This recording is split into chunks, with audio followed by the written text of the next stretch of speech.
Hi there. How y'all doing this afternoon? Good afternoon to you. It's a happy Wednesday afternoon. And I'm hoping that all of you are doing just fine as I am doing. First of all, we're thankful that we're alive and we're well so that we can share with you on this Wednesday, same day, different things. Same things, different day.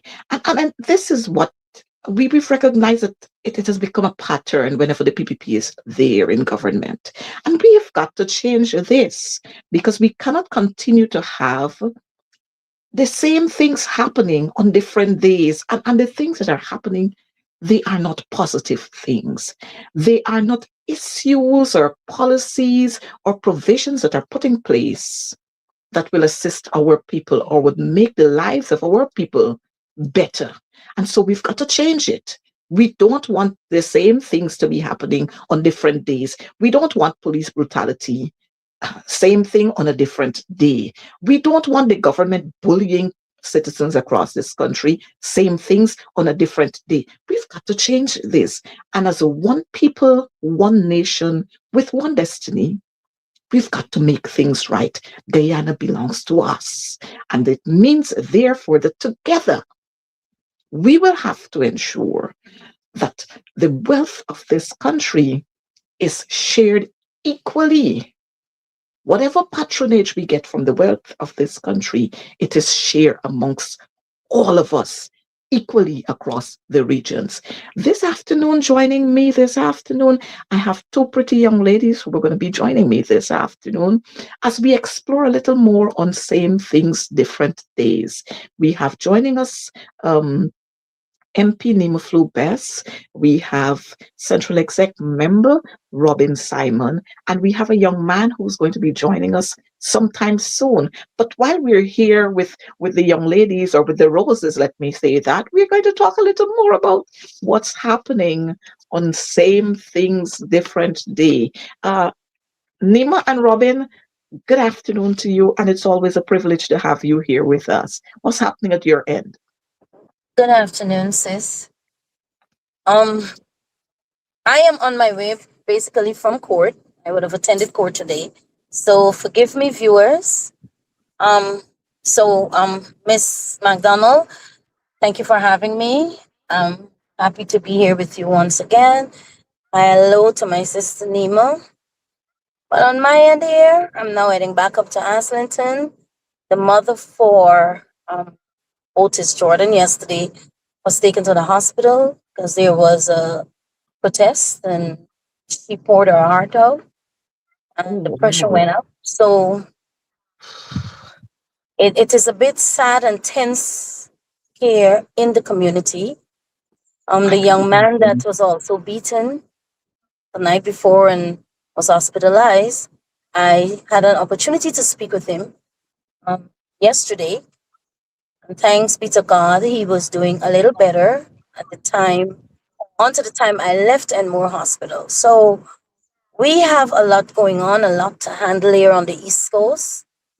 I, And I I could imagine. I could just imagine. But Robin, it's I too heard much. you saying you just came from court. Is it that you went there to support someone? No, sis. The issue with Quindon Bacchus is still ongoing. We are still in court for that matter. And it was just shifted to another date. And that's what it is. We were there for the Quindon Bacchus issue. Thank you, my dear.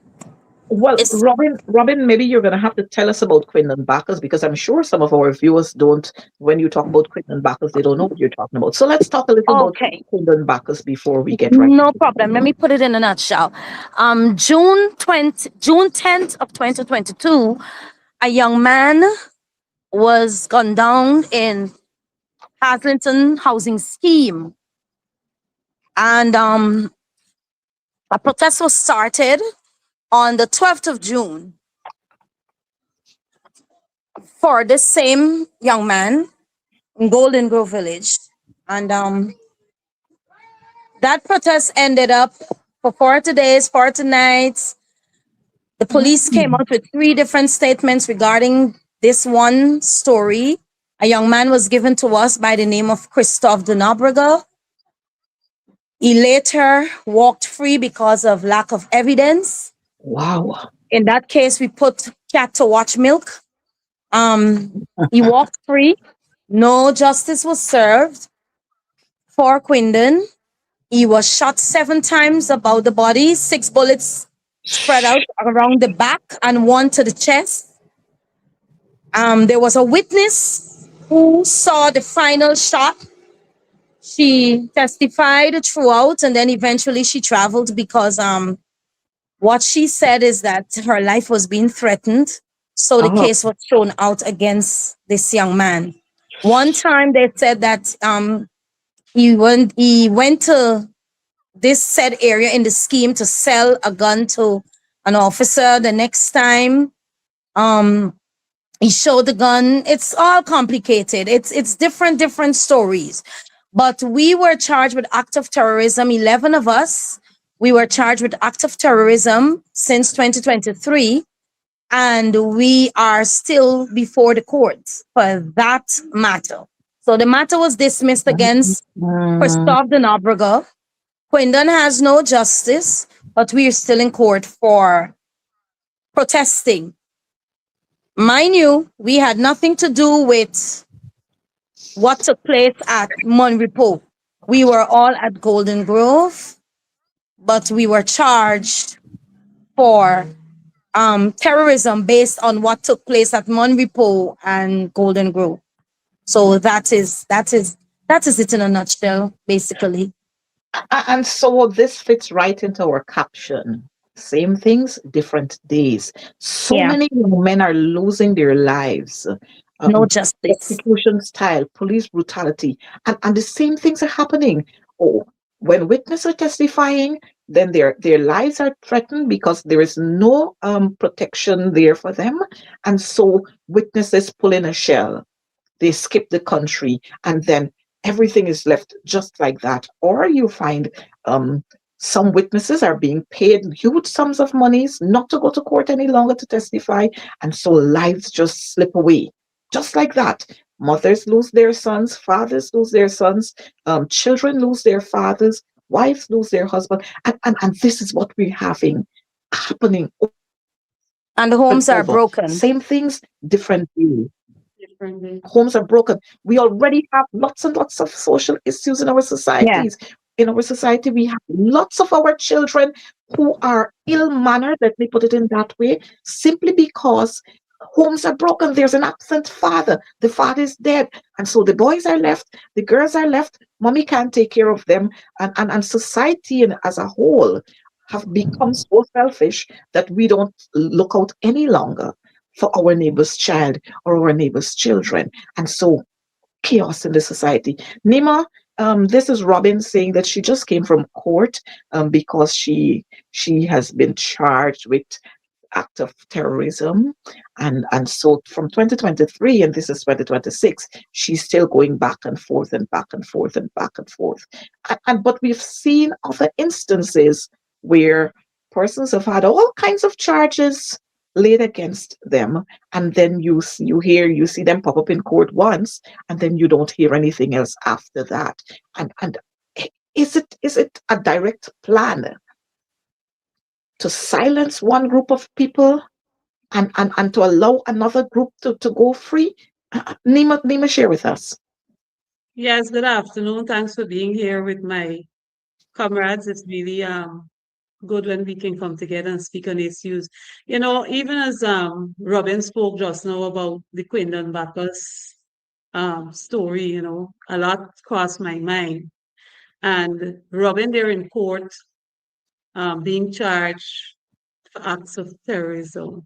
And the question crossed my mind. What is going on with Soraya Bourne issue with the gas station blowing up? What's happening with that case? Well, Um, we just saw have the young Venezuelan guy who decided he was going to take the blame. He said it was his fault, so he did the act himself. Nobody else was there. So we're waiting to see what will happen there. we're waiting to see what happens there. And so when you look at these people are still being taken before the court, and of course, they're going to be going from one day to the Nima, next we've lost you. to the end. You lost me there? Yes, we lost you for a minute, but that's fine. Okay, yes. Um, there's so much questions to be answered. Um, people have to stand up and speak out for their rights. And you're taking them before the court for standing up and speak out against injustices and all these things that are happening in our country. And I see it as a form of interrogation and trying to deter people from actually standing up for their rights. What I would Mhm, say to Guyanese, do not mhm, lose hope. You have to stand up for your right, because if you lie down and allow the PPPC government to continue the way they are operating, we will have many more cases in front of the court and you will get no justice. So we have to stand firm, just like our comrade Robin and others continue to stand. Every time something happens, we have to be aware, we have to speak up, we have to keep calling for justice. And I pray that one day our people will truly wake up, get an awakening to know the importance of standing up for justice and what is right for the people of Guyana. So, So when so you look at that, it's really hard, disheartening to know that they're still going through um, the courts and having to go through all this long process as we wait. And we know that there are other cases that really needs to be attended to, but nothing is being done.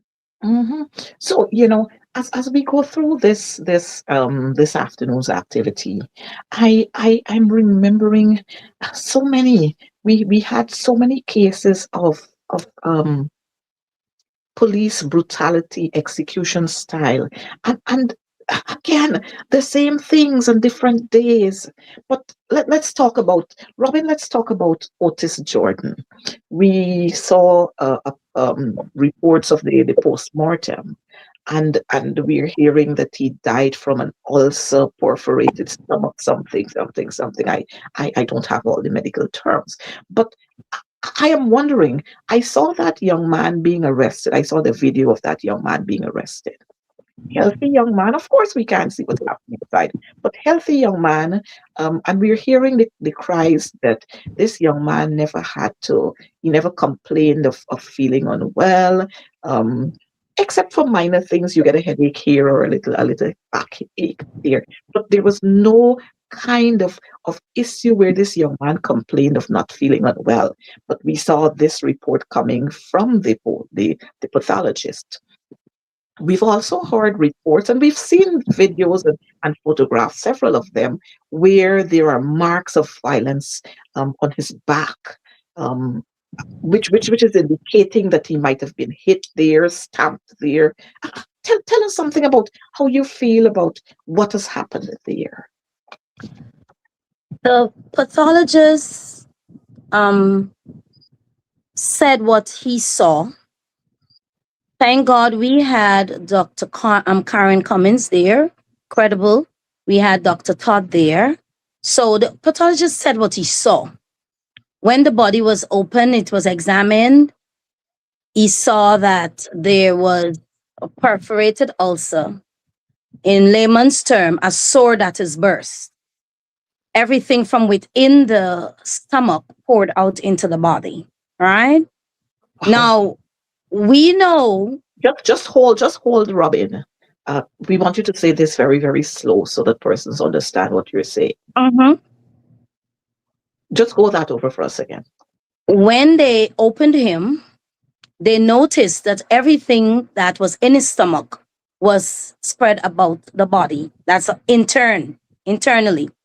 So It came so then from so the then ulcer that so, burst. so then we're saying it seems as if there was a bag and something happened and the bag It popped. burst, Exactly. or there was a balloon and Exactly. somebody probably you know Exactly. Exactly. Now, my thing is, Otis would have never complained, according to the mother. She never had to take him to the doctor. Now, those of us who would have experienced or is going through or was diagnosed with ulcerated stomach, It simply means sores about the lining of the walls of the on the lining of the walls of the stomach. It Mhm. is painful. You suffer from indigestion, nauseated feelings, um, acid reflux. The mother of this young man is claiming that her son never one day told her anything regarding a pain in the stomach. We all saw that he was arrested. We do not know what was happening internally, point taken, but it Mhm. does not mean that something did not happen. Because one thing we all know, a hard impact, trauma can also cause an ulcer to pop. Let's say this was ongoing with him and it was just waiting for a time to pop. Let's say this was something he was experiencing all the time and it was just waiting for a time. And it's funny that he was arrested on Friday and that by Tuesday morning, taken to the hospital between the hours of 1, 2 o'clock, dead. So am I understanding that, first of all, was there any record of Otis going to the doctor for this stomach ulcer, and any medication given to him? Was there? None that we know of. None that we know of and none that the mother knows of. I'm not professing here to be a medical doctor, but I'm just trying to use layman's terms and common sense to take us through this process so our viewers understand. So he never had to go to the doctor, complain about stomach pain or feeling bad or anything, or being treated by a doctor for this issue. Let us assume then that this issue was there, this illness was there. The question that is being asked now is, what would have caused it to pop? Let me use that, to pop just like that. That's the question we want to have answered. Mm. Something had to cause this popping. Something had When to open up. when he was arrested, he said right there and then the brother gave a statement. He said right there and then that he was hit, somebody hit him, an officer hit him. The brother gave a statement, seeing when an officer, whoever the officer is, that hit the brother. Right? But we also have to look at the fact that there was bleeding in the brain. Nobody's talking about the bleeding in the brain. Wow. Nobody is talking about the bleeding in the brain. Two separate, two separate complaints, two separate observation. Sorry, the stomach, and there was also bleeding in the brain. Nobody is talking about that. But He then, did not vomit in the house. According to what we gather, there was no vomiting in the police station. He was not, listen, I'm not a medical doctor. I have some idea because I've been in the medical field for some time. And certain things I would have experienced, especially working in the ICU, critical ICU mm, unit. I have my sister mm, who would have worked emergency unit. I have some knowledge of this whole medical thing. Now, if Otis was suffering from this perforated ulcer, let's say it started, let's say it burst and it had a small hole, and let's go with the fact that it had a small hole and it was draining. Let's go that low.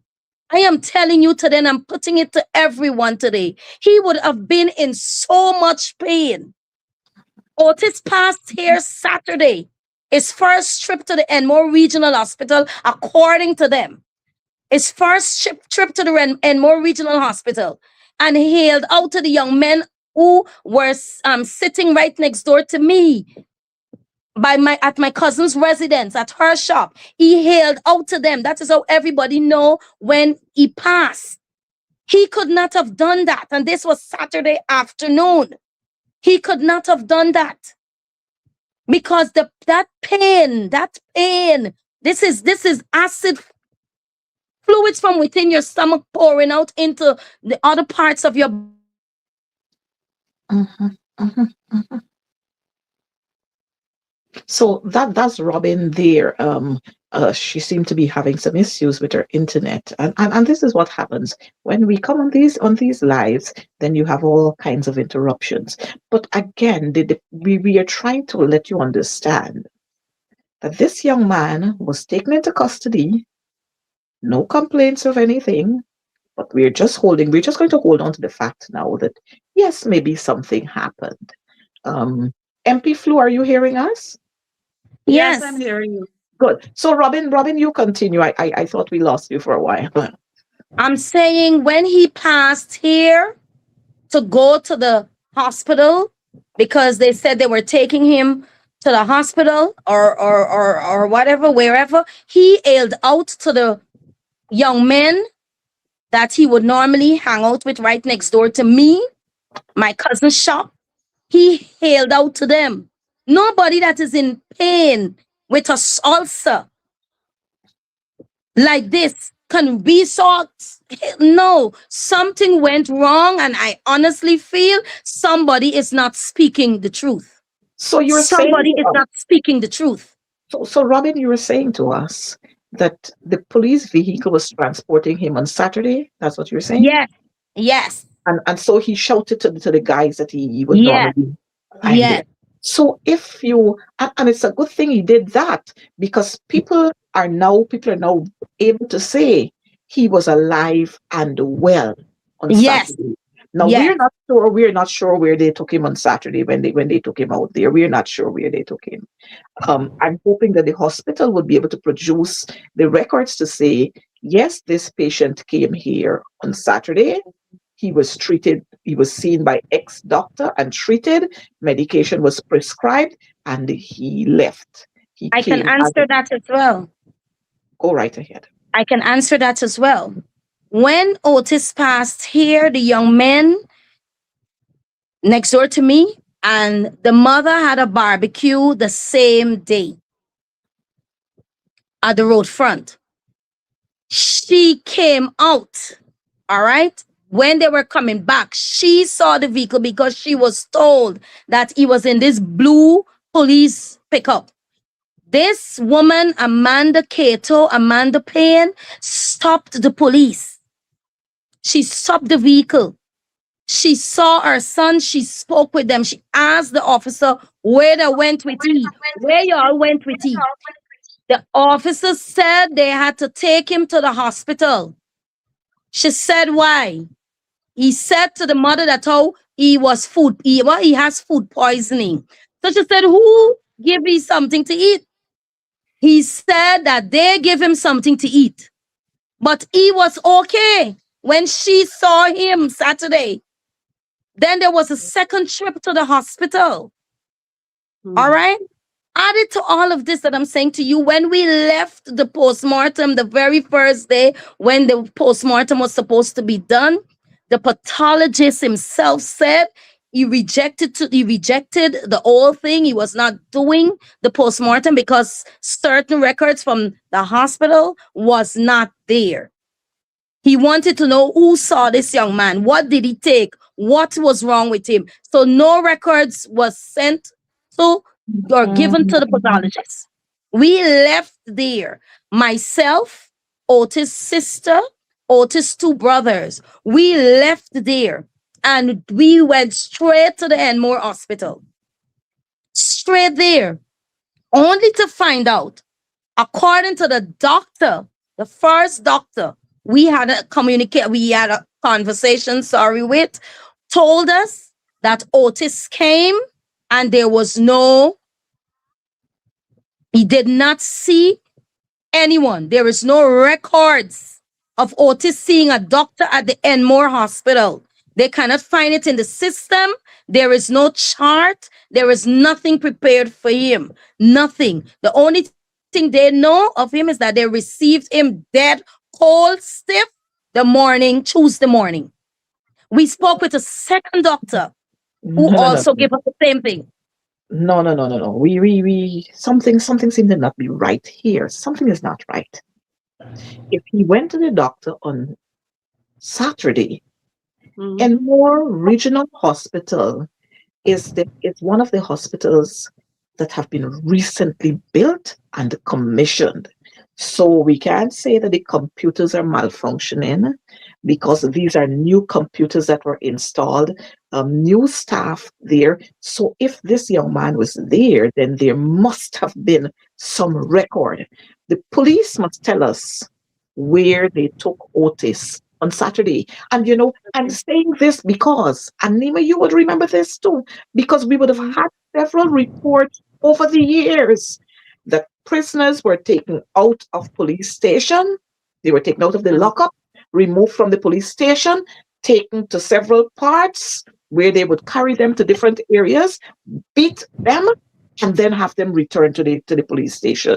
We've had those kinds of reports. And so now that you're telling us that Otis never went to the Enmore Regional Hospital, the police must tell us where they took Otis on Saturday. And if it's a police matter, then you can't take him to a private doctor. He must be seen at the public hospital, Enmore Regional Hospital. It is alleged that he was taken there. Where was Otis on Saturday between X time and Y time? Who gave the authority for them to remove Otis from the police lockups at Kobe Exactly. John to take him out? And when he returned there, what was documented in that what they call the book? I can't remember the exact name of the book, but what documentation, what was written there to say patient Otis Jordan was taken out of the lockups at X time by corporal somebody or constable somebody, accompanied by a sergeant or a corporal. He complained of ABC. He was returned at X time. This was what. Where is that document? We want to see that document. That document must be produced. If we can't produce that document, then it gives us the liberty to say the police murdered this young man. Straight as that. Added to that Most too, my definitely. sister. Added to that, I notice. Listen, this whole thing is not adding up. It is not adding up. You cannot in no way arrest somebody on Friday, dead Tuesday, and we don't have no records. The second doctor we spoke with also gave us the same story. We asked about the image, the footage from the hospital.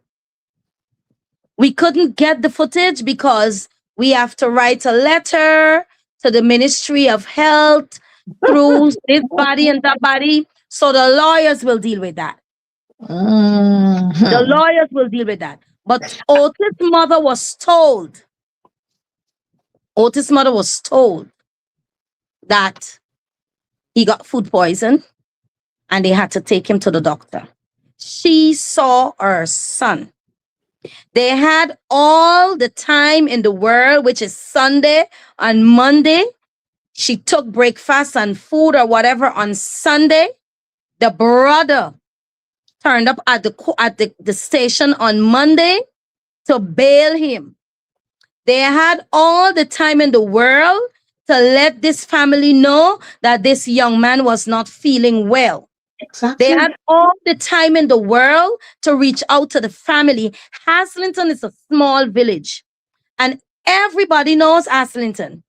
The police officers know, listen, it's just a drive in, drive out. They had all the time in the world. The brother was at the station with his father. The brother and the brother's father was at the station Monday. It was already 72 hours. He already spent more than 72 hours there. He turned up to bail his brother.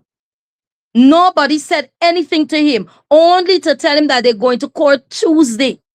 Mother preparing to court for court, only to find out that this young man is dead and he's in is from the lockups to the freezer. From the lockups to the hospital put his body in the freezer because there was nothing those doctors there could have done. He was already cold dead. They cannot tell you exactly when this young man died at that lockups there.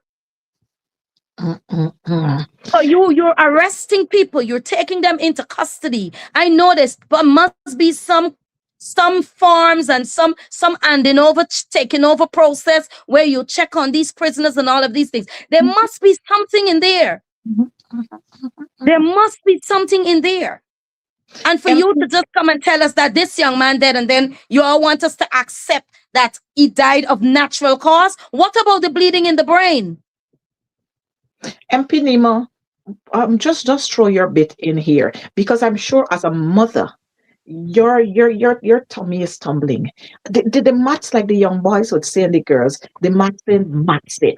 And we will not accept this. We will not accept this. And if it means that we have to walk from Georgetown to Haslington and from Haslington to Georgetown, because I'm seeing the Minister of Home Affairs saying there was a postmortem report and the police did not do anything and and all kinds of I'm reading in the news. MP Nima, you're a bit on this. I'm sitting here listening, and I could tell you the truth, my skin is I'm going through a lot of range of emotions as a mother, because I'm thinking a mother saw her child alive on Saturday, spoke to her child. They visited the station to deliver meals. Nothing was said to them. And then you tell me to turn up for court on Tuesday. But instead of turn up for court on Tuesday, you turn up for corpse on Tuesday.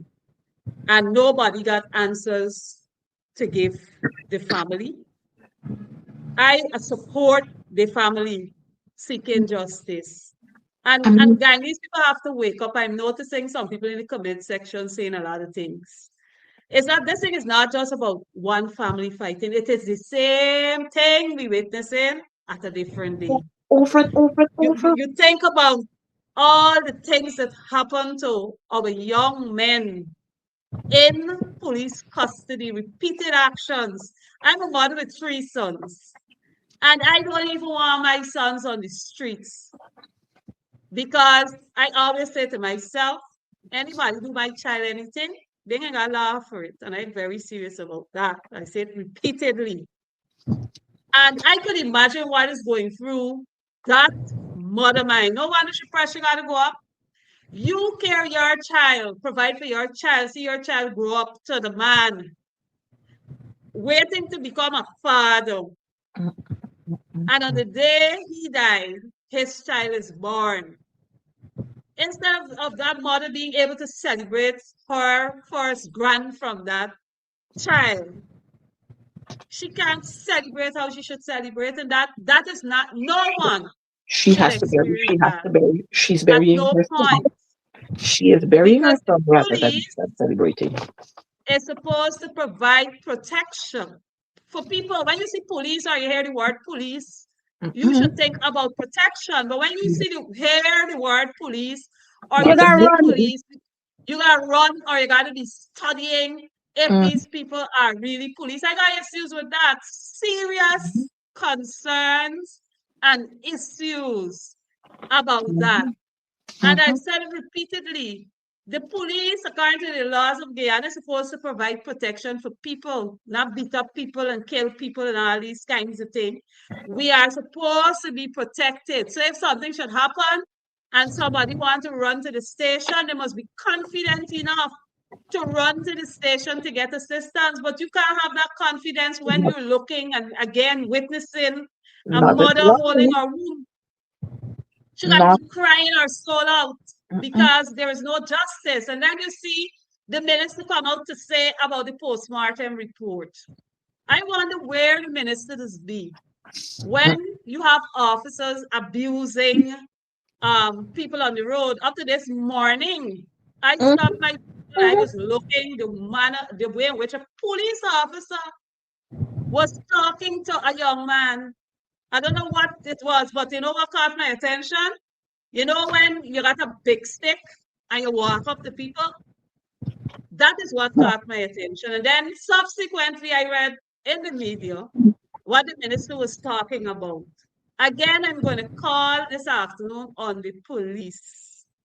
Police, men and women, you have families, you have children, you have nieces and nephews, you have your parents. Would you like the same actions that you're meting out to people be meted out to you?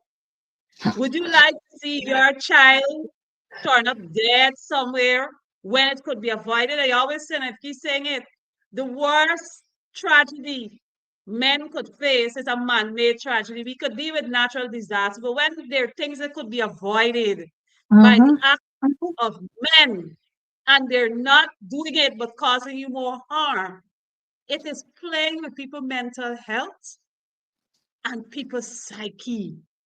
Because I am so worried for that mother because she spoke to her child alive on Saturday. She visited the station on Sunday. She visited on Monday. Not like she abandoned her child in the lockups. She visited. But somebody was dishonest. Somebody didn't say the truth. And so the family is now left with a dead and a young baby that will grow up without a father. We have to You do know, better. as you speak, I'm thinking here. What has happened to the human side of the police? What has happened? You see some videos across social media when where police are harassing citizens. They pull up to your car, not even a good morning, not even a good afternoon. Let me have your document. Oh, pull in the corner. Oh, and then they go on to assault young men, push them into the police vehicle, stamp them. When you look at those pictures of Otis, you're seeing as if somebody was pushed into a wall, they were stamped, they were hit across the back. It is disgusting, and we've got to stop this.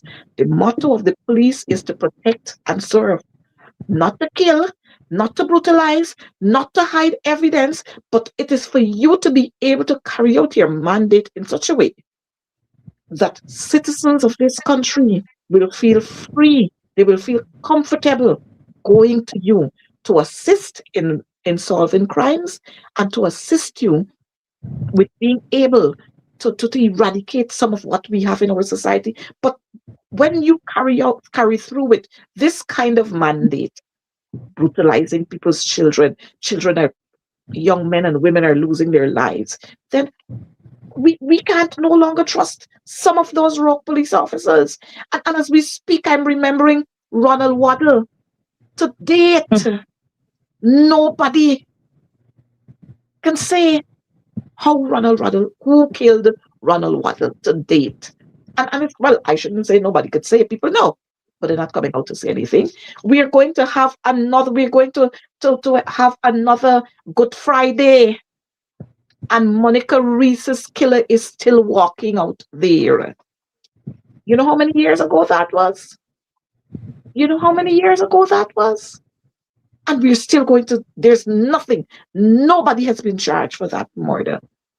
We have the Henry boys still waiting. Harish Singh, we're still waiting, and those are some recent ones. Shaka Blair from Buxton, who was shot by police. Not a boy or a girl went to prison. Hmm? Nope. You know, And those in Linden. the Yeah. boys in Linden, the three in Linden, the three martyrs, and Unfortunately, then the two after that. We're still waiting. We had or in Boston, in on the Essequibo coast. I mean, when will these things end? And then when you have ministers coming out there to give all kinds of statements, you want to know who raised them. and Who this is the raised thing, them? my sister, and I'm gonna say this. I did not read the full statement given by Minister of Home Affairs.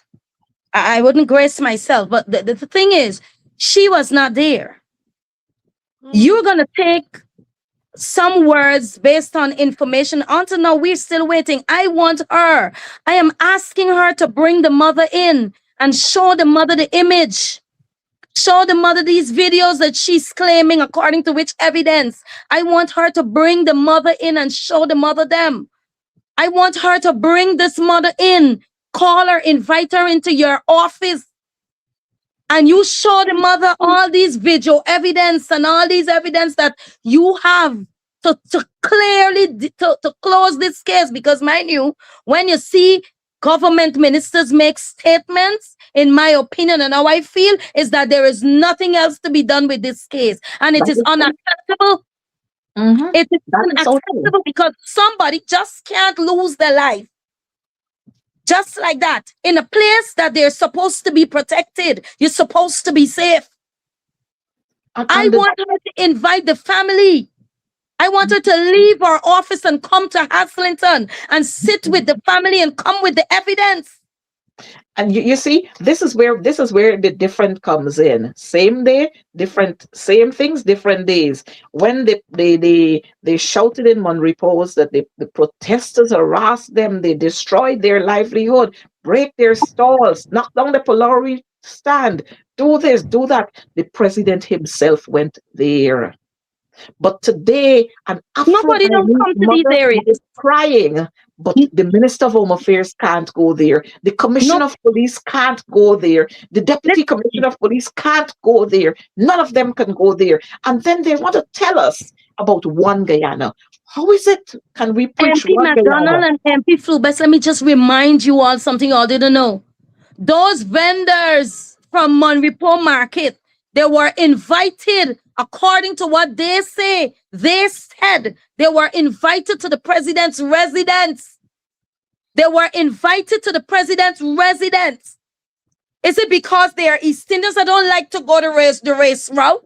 But is it because they're East Indians? None of them didn't come. They sent the prime minister who came the day when we had service, the service under the tree in Golden Grove, and he made a set of promises and never ever returned to Golden Grove. No minister of human services came. No, watch. Listen. This is the thing that wiles me up, and when I get wild, I get loose. And I don't want to get very loose on your program because you know what, sis? This is unfair. You're going to come out today with a statement. You coming out with a statement, and nobody said anything to the family as yet. We Mhm. met with the commander, and I would leave Dr. Todd to deal with the issues of the commander because we met with the commander. And these things that she's coming out with don't add up. It's nowhere close to what we heard from the commander. But I will leave Dr. Tutt to deal with that. But I am asking her, as a mother, if she has kids, if she has siblings, if her own mother is still alive. I am asking her to bring this family, invite this family to our office and show the family all the video evidence, because nobody is talking about the bleeding in the brain.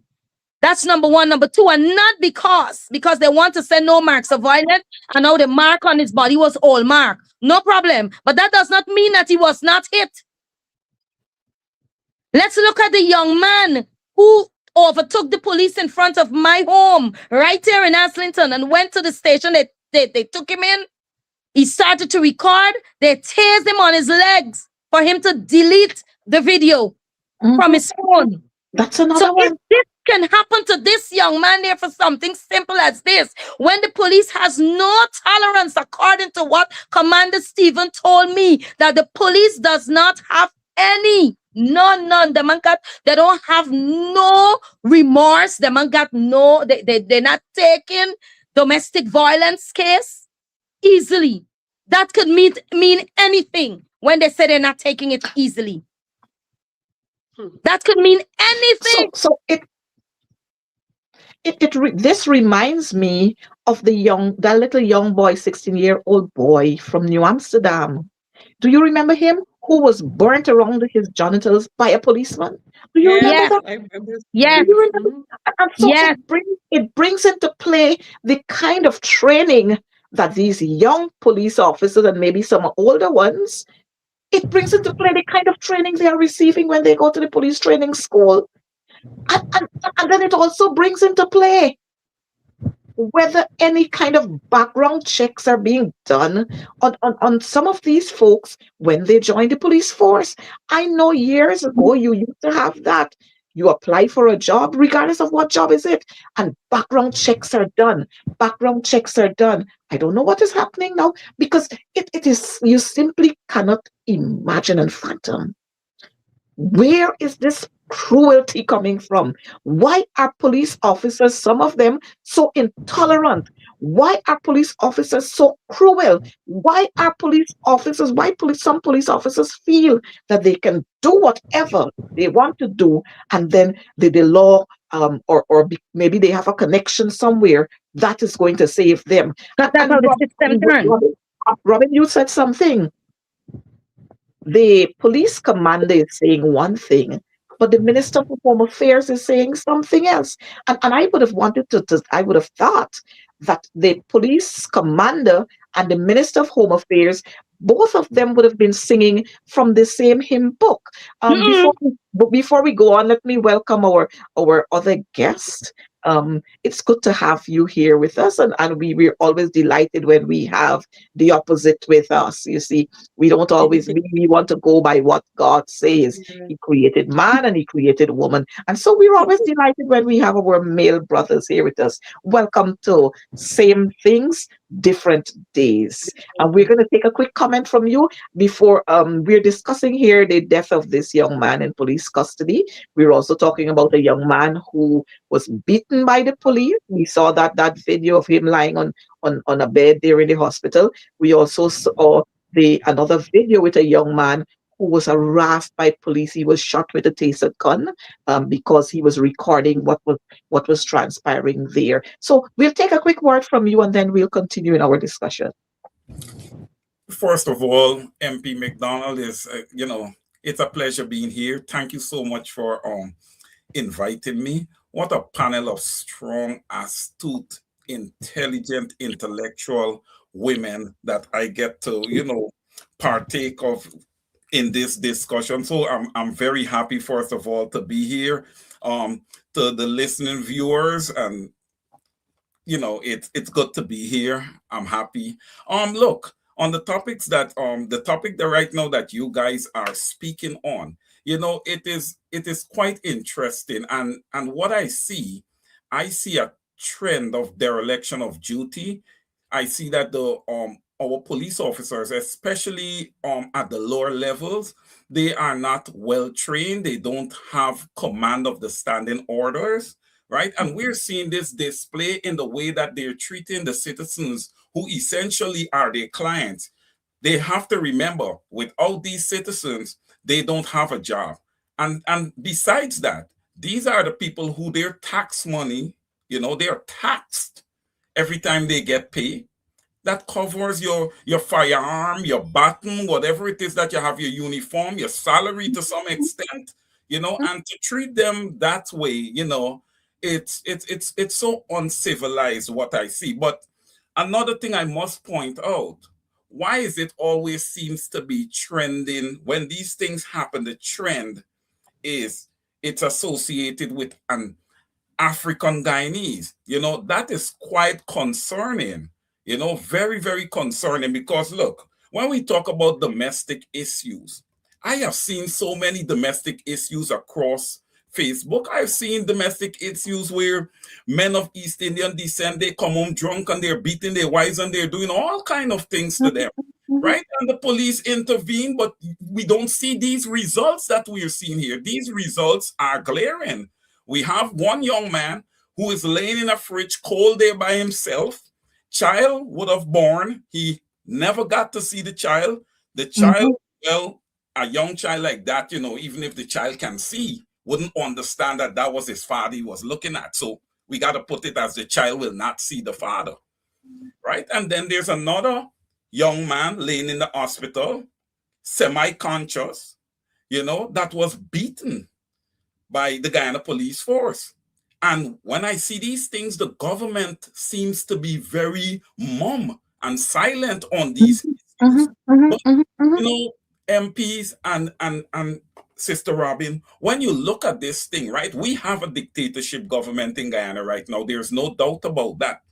Okay, but to take the pressure off of themselves when these issues happen, they Mm-hmm. don't Mm-hmm. address them. So therefore we turn away from what they're doing and we are focused on these issues because these issues are directly affecting the people. So if something is directly affecting the people, not saying what the PPP is doing is not directly affecting the people, but what would have happened with these families here of late is an emergency for you guys and us in general. Mm-hmm. Mm-hmm. Right.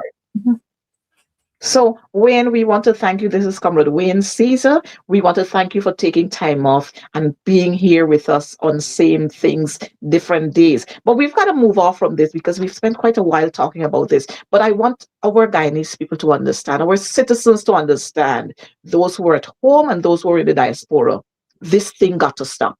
That's what I want you to understand. As simple as that. It got to stop. And unless we see senior officers being sanctioned, being placed before the courts, junior ranks being sanctioned and placed before the courts and have to suffer the consequences, this will not end. And if it gets to the stage where we have to sit on the streets every day, whole day, we exchange places, we go home, some others come. If it gets to that stage, then we will have to do it because the same nonsense cannot continue to happen on different days. Too many mothers are shedding tears. Today is Otis Jordan's mother. Tomorrow, whose mother will it be? It could very well be me tomorrow morning. The next day, it could be Nima Flubes. The next day, it could be Robin Simon. We've got to put a stopping to it. And Guyanese, you got to stop getting emotional and stop thinking about party politics and which government you're affiliated to and which party you're affiliated to. Because when lives are lost, there is nothing like party that is written there. A life is precious. That young man probably had so much to give, whether in an office or whether in the field. And you know what? He was cut short at the hands of the Guyana police force. His life was cut short. And we have to say at the hands of the Guyana police force, because that's where he died, in the custody of the police, and the police can't tell us anything. But we're gonna get more of that as we continue. And so we would want to again extend our sincerest condolences to the mother and the other the siblings and other relatives of Otis Jordan, more especially his baby's mother. Um, so those families who are struggling right now with the young man who was beaten, we have not heard any statement there as yet, but we're waiting to hear what the police will say. But we've got to move on. We've got to move on. And so we're talking here about we did talk about this thing seemed to be a pattern with Afro Guyanese. And we're not going to allow persons to tell us that we're being racist. When you look at the majority of citizens who police brutalize, they're Afro Guyanese. But some people, we see them brutalizing police and they walk the streets the next day. But that's because of it. When you got to be connected, but connected, those are wrong connections. But we're going to talk about, we've seen accidents as if it's a new medicine. All over this country, lives are being lost because people are being reckless on the roads. Even police officers are being reckless on the road. What do we say? I noticed the Minister of Home Affairs is taking up a lot of her time talking about tint on windscreen and tint here and 6-inch visor and all kinds of things. When we have even more serious issues that the minister should be talking about. And what we see here too is a disconnect between the ministries. Now, the issue of domestic violence, police, education, social protection, youth and sports, whoever else we want to pull in, but those are the four main ministries. But we're not hearing anything from them. We're not hearing about plans that you have to curb domestic violence, to talk about accidents, how you must drive down the road. We're not seeing those things any longer. And anyone could follow up on that. Um, Let me follow up a little on that. I'm reading the comment. I see somebody said she's now Minister of Tint. Um, Not only those ministries, they also need to look at the Ministry of Infrastructure and the roads they are constructing.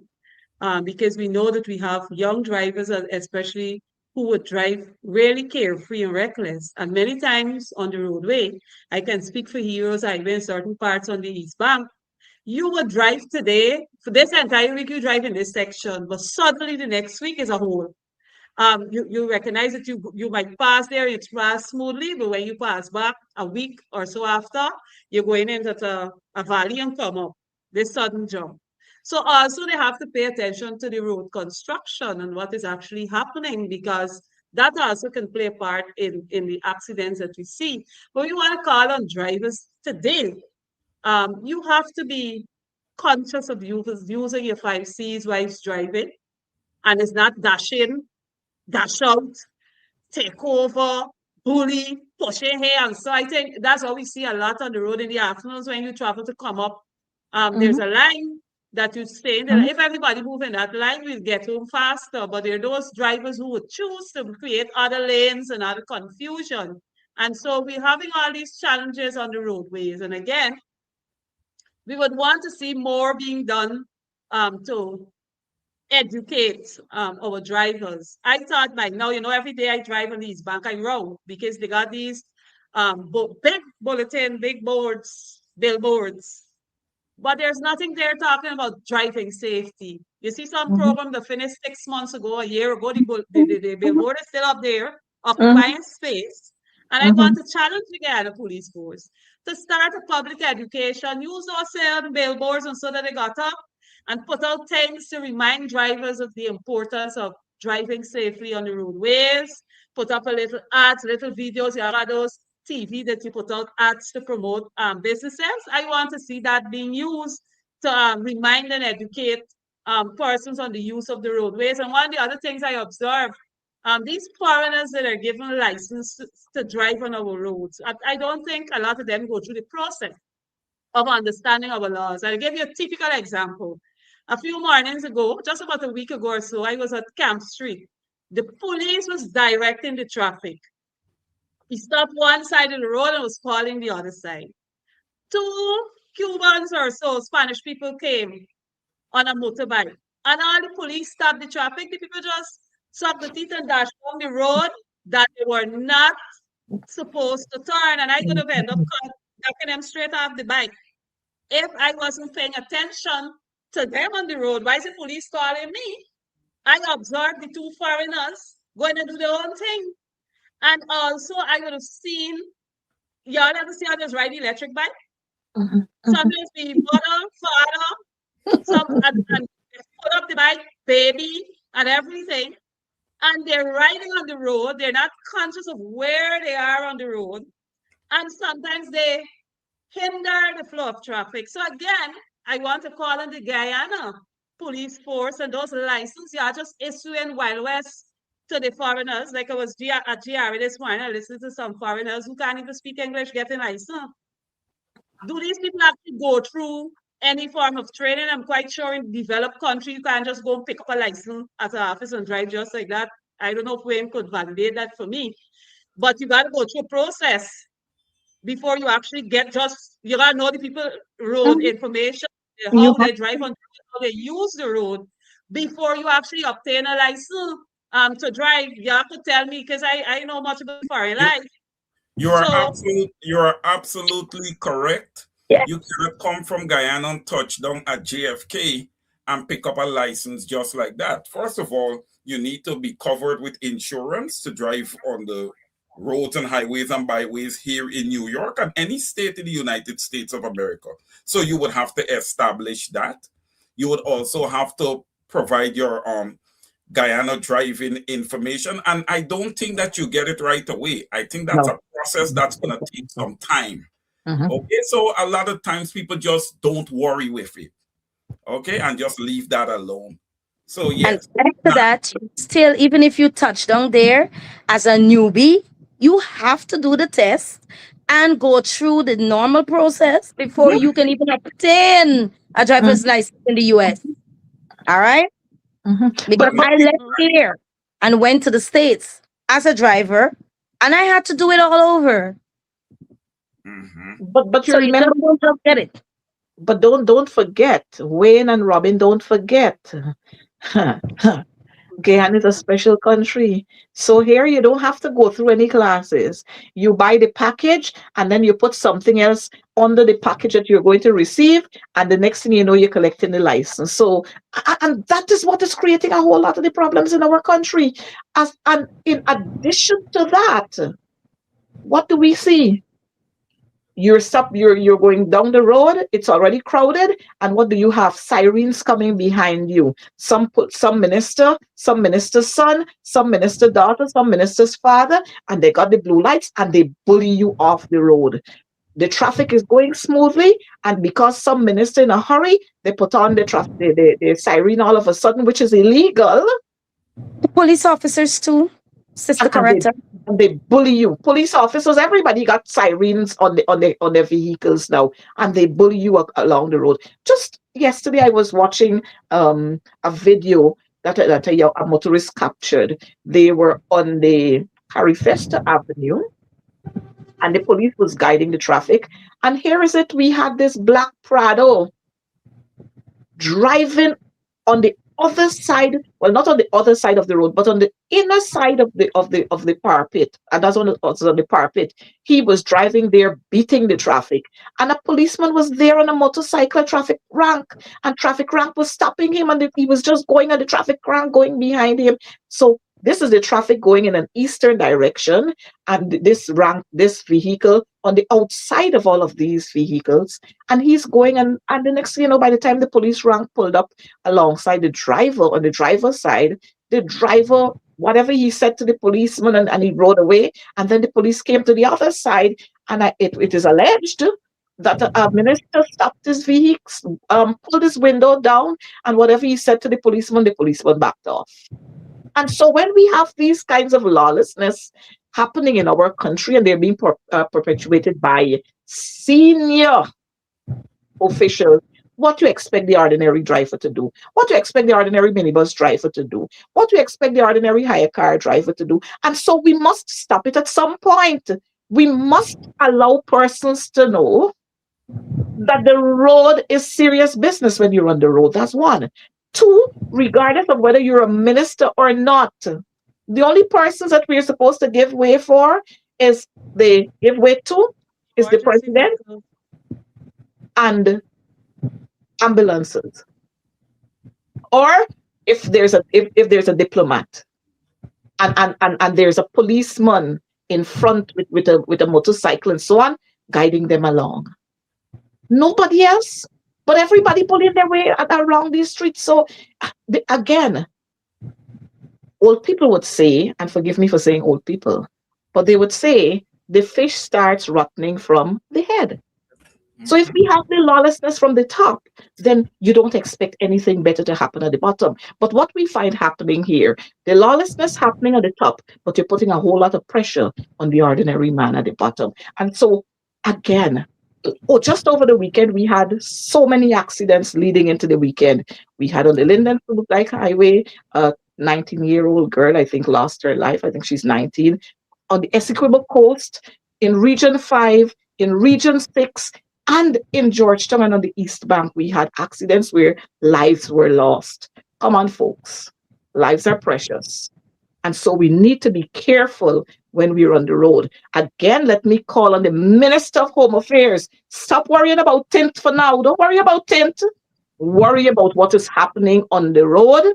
One, worry about what your police officers, your police ranks are doing, and the manner with which they are treating people, the manner with which they are conducting investigations, and the manner with which they are covering up investigations that are supposed to be conducted.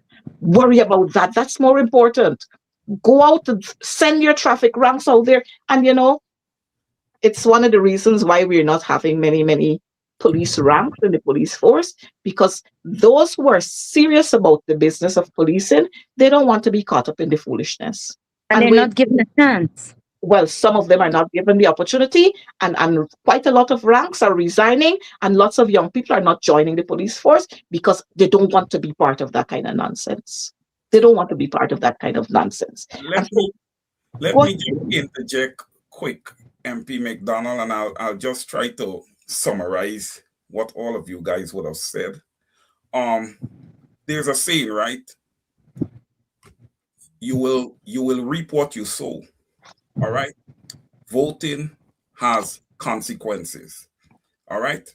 And the Guyanese people, they are paying the price for where they would have placed their vote. Look, we got to understand this, and people have to know this.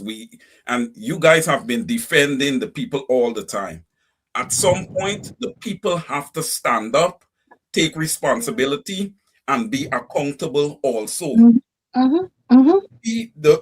The PNCR, and by extension the APNU, would have placed out there a manifesto that I have never read anything better.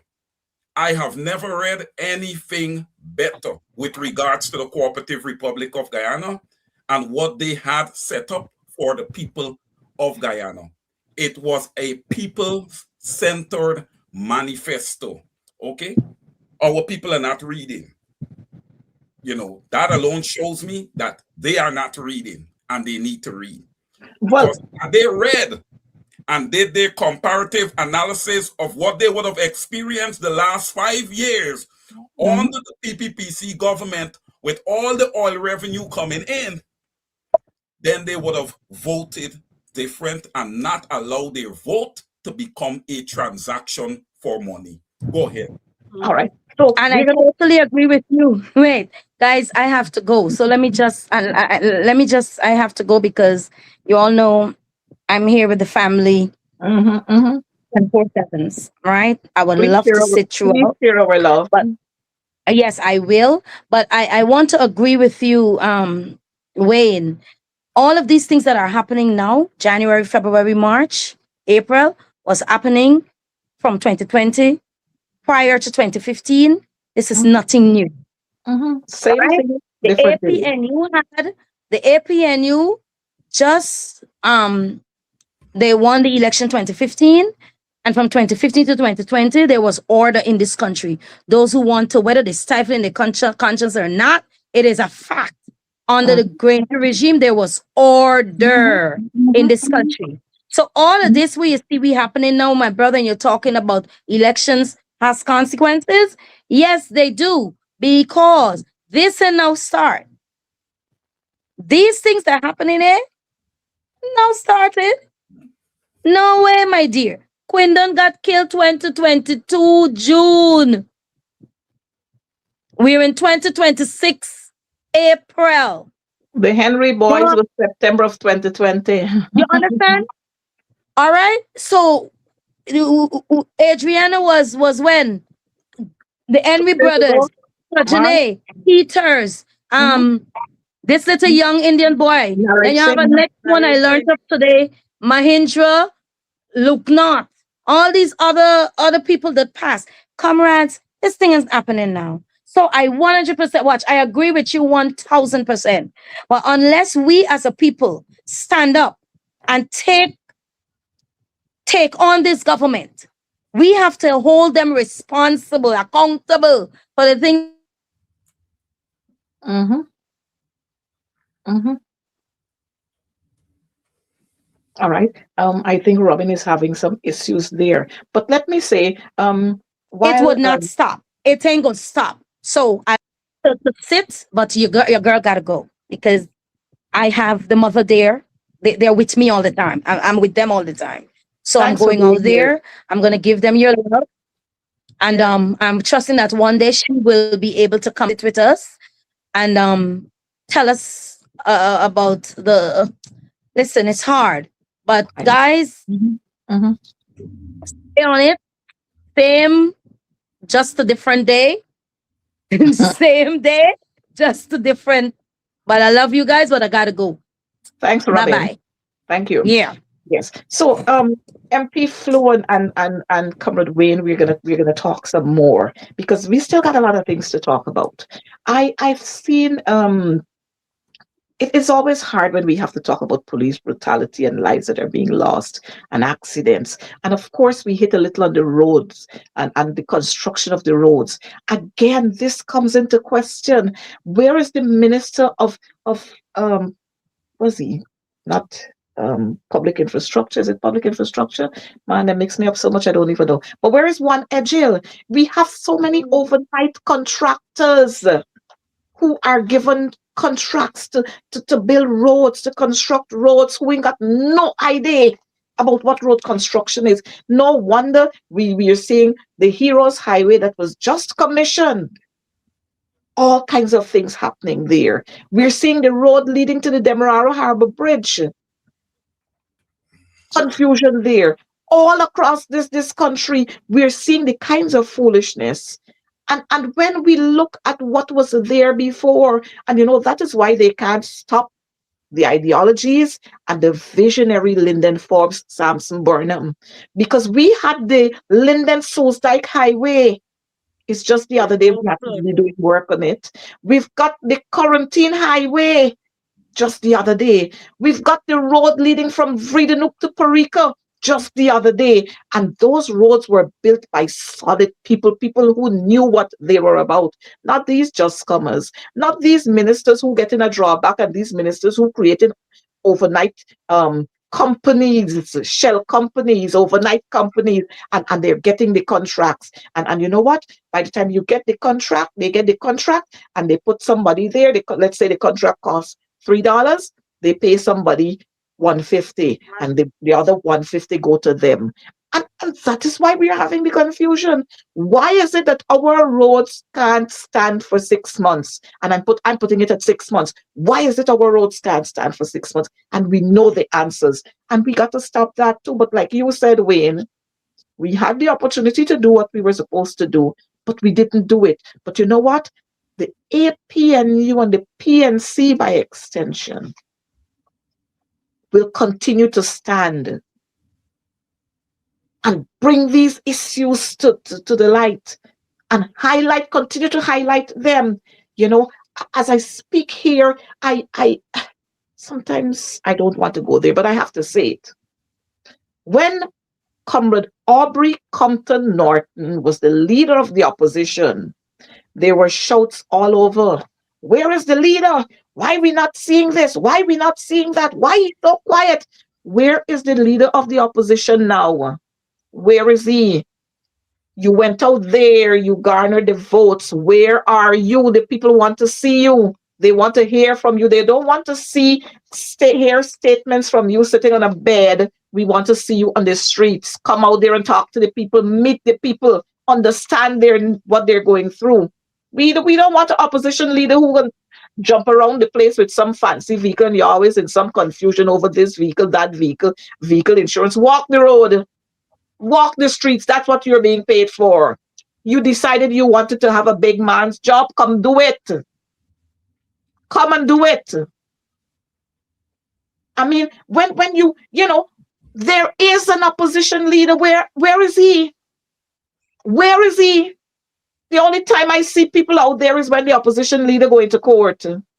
When the opposition leader fight it up about something, oh, you're going and pay court cost. Oh, people come to seize your vehicle and people coming out there to support you. But I don't see the opposition leader coming out there to support people when they're in need. The family at Haslington, they're in need. Come out there, bring your supporters out there. Accidents are happening. Bring your people out there. Come out there with a mandate for the traffic department. Come out there with a mandate for the Ministry of Human Services. We don't want an opposition leader who will come and dress up in fancy suit. Fancy suit can't resolve our problems. So opposition leader and quote unquote, you got money. Come out there and assist the people. But when we got to move on, we have this whole thing brewing now. Nima, do you want us to take what is happening now with sports and so on before we go to the other one? I don't know how much time you have to spend with me. Good. Yes. So let's talk about what's happening now. I recognize that schools are closed. Before time, we had lots of activities that were planned by the Ministry of Education, the Ministry of Youth, Sports and Culture, and the Ministry of Human Services. We had activities planned way beyond 2015 while the PNC were in office. During school breaks, we had activities planned for our young people, our school-age children. All of a sudden, that has been wiped out. And so our children are left to do all kinds of things. MP Nima, as the shadow for sports, I recognize two things are happening. One, we go out of our, well, not we, them, the government, go out of their way to put facilities in areas where those facilities are not going to be used to the extent that we want to see them being used. Mind you, we are not saying that facilities are not supposed to be built in regions. As a matter of fact, I would go so far to say that we must have facilities, sporting facility in every region because we have the monies to do that. They must be in every region, and I'm sure Wayne, you would agree with me. But Oh, yeah. schools are out.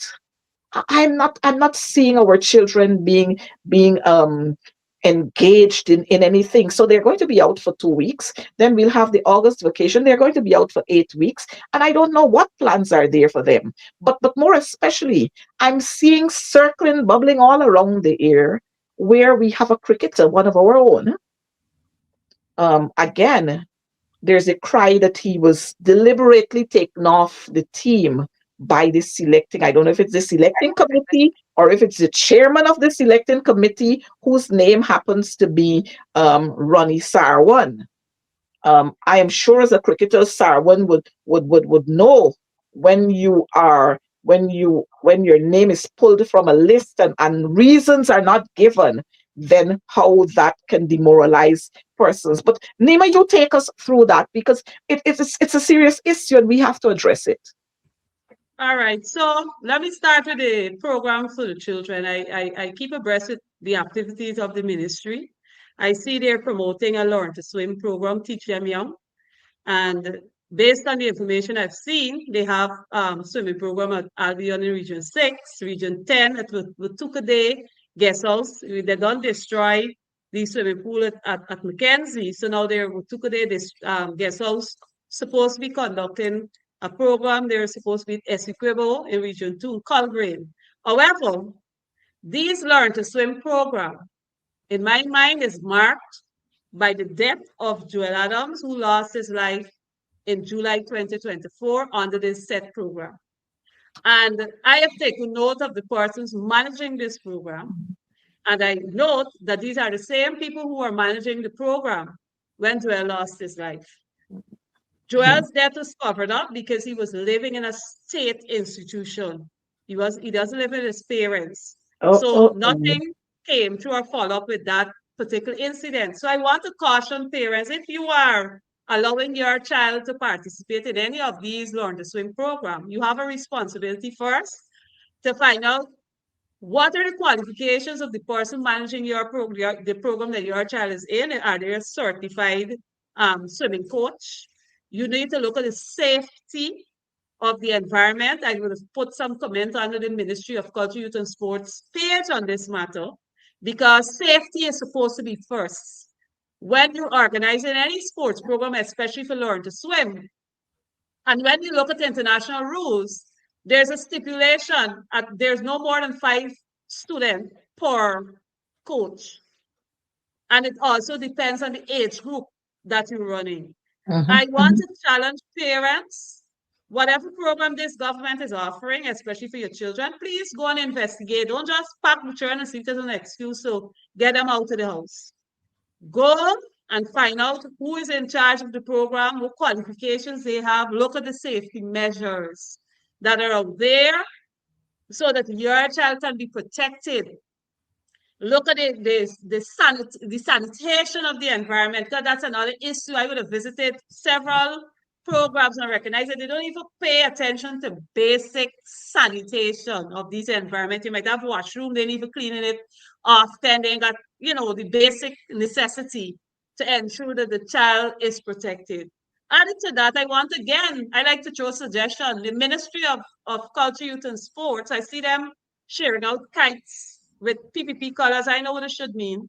And every single thing for them, they take. Easter is about, for us, for the Christians, it's sacred. It's about the resurrection of Christ. They're supposed to got no PPP colors there to give people. If you can't come up with something better, y'all just relax yourself. Use the online programs that you have. Get persons who are kite makers, pay them, because everything they like for free. Pay these people and run online sessions where people could actually go, a child could actually go and sit, look at the program and make their own kites at And home. learn to make That, their kites. Mm-hmm. and do other activities like that that can inspire the children. I think they have the Learning Channel. I don't know what program they have currently, but on the Learning Channel that the Ministry of Education runs, again, this is where collaboration can come with the Mm-hmm. ministries. And there's Run none. these programs so that the children can also take part in the activities at home. Because some people like me wouldn't want my children to be at any program that is being conducted by friends, family, and favorites, not experience and qualifications. Because that's what I'm seeing happening a lot of the programs. They just identify party comrades who they know for do something and push them to the front. They don't have the experience, they don't have the knowledge, the know-how, and you have the children there. So for people like me who wouldn't send my children out to any of those programs that don't have proper coaches, run programs online so that the child could still be engaged at home and be a part of the program. That's my suggestion to the government of Guyana. You got Ministry of Education, got the program, you could do that. And the same can happen for Ministry of Culture, Youth and Sports. You can have that being done instead of just, the photo optics that you are like. That's fine, but it will make more sense if you invest there. The children will learn.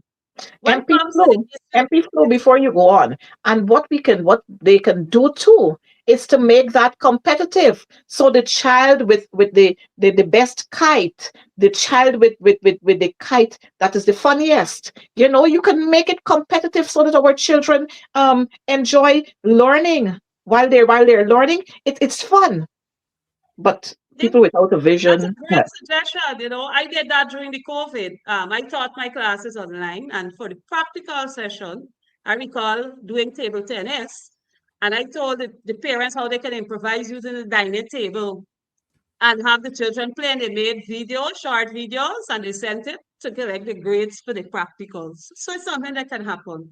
You can actually do a video competition where the child create a video while creating the kite or do whatever it is, and they submit it, and you can see like a winner based on the video. But of course, we wouldn't want to see a secretive process, which leads me to the Leon Johnson issue with the Guyana Cricket Board. Now, all the years of the years I've been in Parliament, when I started to look at Ministry, Youth, Sports and Culture, I would ask for the criteria used. So if you were doing the grants program, there must be a criteria that guides how you determine your winner. And of course, at no time I've never been able to get a straight answer Because from they the don't have. Minister of Culture, Youth and Sports. Mhm. And so when we They- see these issues come up with the selection of the cricket team, based on my research, the selection doesn't lie wholly and solely in the feet of under the purview of the chairman. It's a committee that is supposed to be involved in this selection process. And when you look at what is the function of the committee is supposed to lead. The chairman of the committee is supposed to lead the committee. They're supposed to coordinate the meeting. They're supposed to have a consensus, manage the entire selection processes. If there's a criteria, use it, and provide the necessary support. And the objective of having a selection committee for cricket is to ensure that you provide a balanced team. What does the balanced team involve? It involves first, you look at the current performance and form of the athletes, the cricketer, in this case, the cricketer. You look at their fitness level, how fit they are and ready for competition. You look at their experience and their temperament. How can they function under pressure and all of that? And added to that, you would want to ensure that this person can really exemplify good team spirit and so forth. Because as a team, you can win and you can lose. There's no guarantee a team will always win.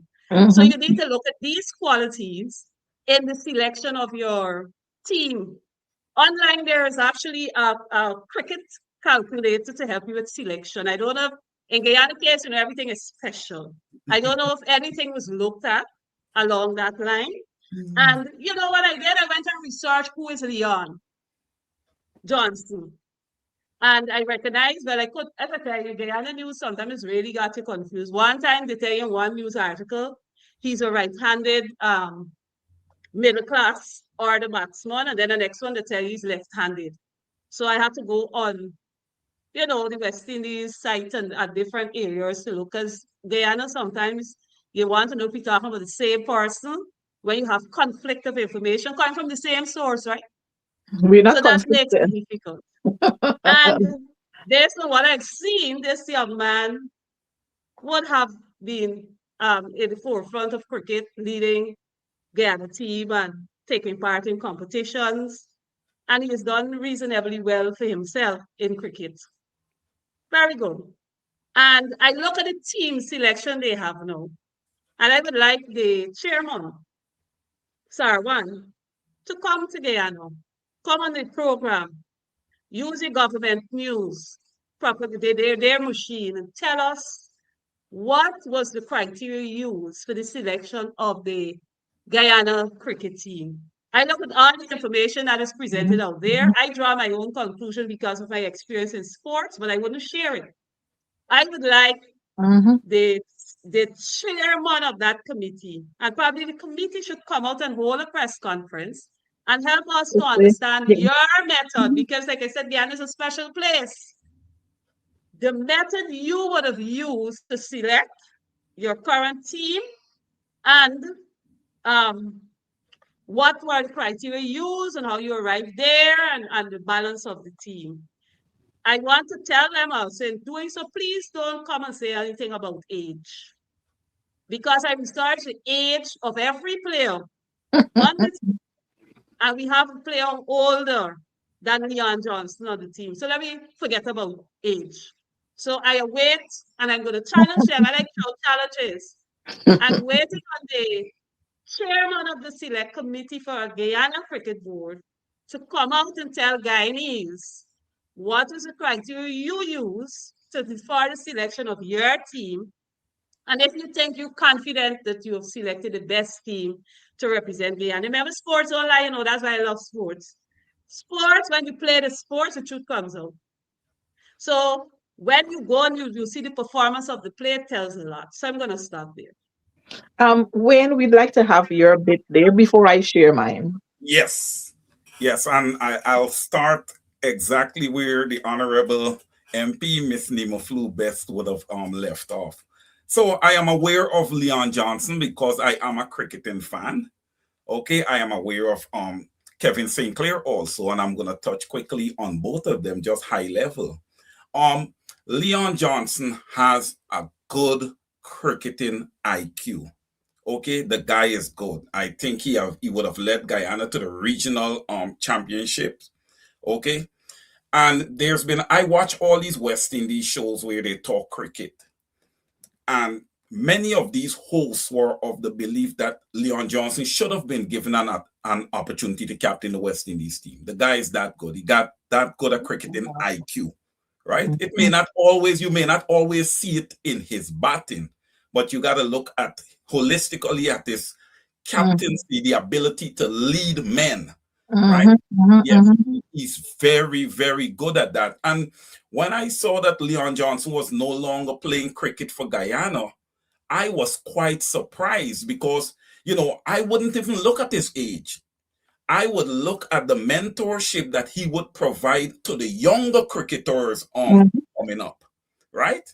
So I was appalled when I saw that he was no longer on, playing for Guyana, and then he just kind of like disappeared, and look, we have this tendency in Guyana under this PPP government, where we treat our athletes as if they're garbage. Okay. And it is something we have to stop. Look at Terrence Ali. Look how Terrence Ali lived today, basically with nothing, and was a world-class boxer. Okay. Look at Andrew Sixed Lewis and the way he died. And yes, yeah, and there's a lot of questions about how he died. I'm not even gonna get into that, but there are questions there. But I'm gonna quickly touch on Kevin Sinclair. No, how many players on the Guyana team can do front flips and back flips and all these things that this guy does do? Look, Kevin Sinclair is a natural athlete. okay? And he would have played for the West Indies team before. There is no way that Kevin Sinclair should be out of the Guyana setup unless he is badly out of shape or is injured. There's Mm, no way mhm, that mhm, he should be out of mhm, the setup, and I would cry foul on that. So I think Ramnarish Sarwan and his committee, they need to get together and take a second look. Because one thing that Guyanese shouldn't stand for, because look, this government have just infringed on everything. And if they're going to get into sports also and determine who makes the team and who does not make the team, I mean, come on now. You know, I've we said call on my it. program, Mhm, Honorable MP, that we need to sink our foot in the earth, we need to lock arms together, and we need to shout out, no more. We mhm, are not mhm, giving any more ground. And mhm, look, you guys are MPs. I'm not going to hold you guys to this, but allow me the latitude to say this afternoon. All right. We are not going to sit down in our country, okay, and allow foreigners to come and dictate how we live, come and dictate who is in government, mhm, and things. That's the mhm, decisions for mhm, the Chinese people to make, mhm, okay? I understand that they're investors, I understand that they're deals, I understand all this stuff, but just yep. like the United States and all the other countries around the world, Guyana has people. Look what they're going through now. Flood waters. Well, we had a massive flood in, I think, 2005 under the PPP. Yep. It's Yep. been consistent flooding over the decades. And these people have lived through all of these Mhm, things, lost so much. Government don't compensate them when they lose furniture and they lose all this stuff. Although we're the mhm, fastest growing economy with a lot of revenue coming in from oil and other natural resources that we've never seen before, we mhm, still do not mhm. allocate monies to compensate our people when there are natural disasters, right? Well, That Wayne, let me correct you there. okay, We don't allocate and right? I compensate was just, some. okay. Wait, repeat that. Repeat that. I want to hear that We again. don't allocate and compensate some people, some of Okay, our people. okay. Well, Don't, ladies and gentlemen, let me remind you what transpired in Monterey Post. You forget people get $1 million for Pylori and Glory. $3 million for Flow. Mm-mm-mm. Yeah, that is true, MP, and thank you for reminding me of that. Yes, compensation. Some people get it. It's a line more so you get compensation along party lines, which Mhm, should not be right. And look, it is obvious that the PPP government is not a government for all. You see, a lot of people criticize the coalition government of 2015 to 2020, but that was a government that tried to govern the country holistically, So all and and sundry. and to the books and to the books. Not Yes. like what we're having here now, where we're seeing the fishermen are complaining that men who are not fishermen they're going to collect relief. Men who are not farmers in Region 5, the people complain. Those who are not farmers, they're collecting monies for relief, flood relief, and when their crops are damaged. I just saw coming from Blackbush Polder, a farmer, but of course I can't play it here because of all the decorative language that the young man is using. But go ahead, Wayne. Yeah, and I want to touch on one more thing that Honorable Nima Flubes MP would have touched on. Um to the Ministry of Youth, Sports and Culture. And Honorable Coretta MacDonald, I know that you and Honorable Nima Flubes should be familiar with this, but I heard you would have evoked the name of the late, great Lyndon Forbes Sampson Barnum earlier. Got to do I it. just want to add this that and Honorable Nima Flubes would know about this because I got a little snippet on her that she was a national athlete. She was an athlete. So she's familiar with the regimen and all of these things. So let me say this, Honorable Nima Flubes. You remember in the times when we used to have school sports and school sports was a thing. The stands were packed. People Mhm, were into it, right? You mhm, didn't find the children smoking weed out at big market and vaping and doing all these things, right? Because hey, they weren't living under a lawless government, right? There was structure there, right? At the joint services level also. On Sunday, you could have gone to Border Green, Campaign Ghana, you could have watched joint services. Right. I remembered some of the names like Gavin Hope and Clarence Bancroft and Basil Bracha and these guys. These guys used to tear it down, right?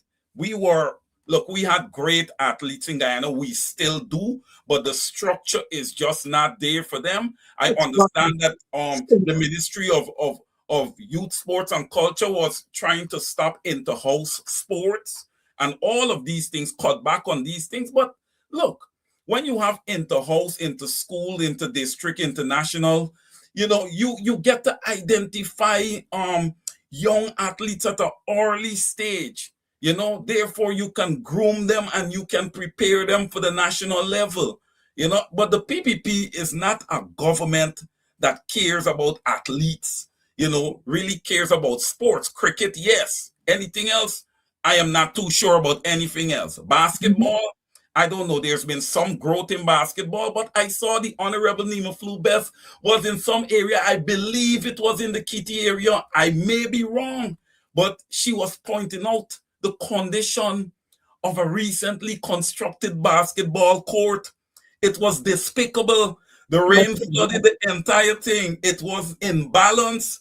It was very, very, very poor work. And that's what you get when you have an incompetent government, a government that is not willing to be accountable to its people, a government that is merely transactional and not people-centered. Not Right? people-centered. But Honorable Coretta McDonald and Honorable Nima Flubeth, I say this to you guys. The thing in life is that when you mess up, somehow or the other, it comes back around where you get an opportunity to correct it. That's And true. this local government election that is coming up here, all right, is a big one. It's a massive one because the people need to get out there and they need to vote overwhelmingly. I'm not going to say for the opposition. I'm going to say for the APNU because that has been the party that would have demonstrated strong values in my opinion, my strong opinion, strong values, okay, and humility. They care about people. They are people centered, and the issues that we are facing in Guyana, it's with our people. Over to you guys. So while thanks, Wayne. Nima, I heard you, but I was hoping that you would bring in some of the others. Under the People's National Congress, under the leadership of Lyndon Forbes Sampson Burnham, we had circle tennis. Y'all remember the y'all know was rounders? I wonder if Charles Robson was rounders. We had that. Huh?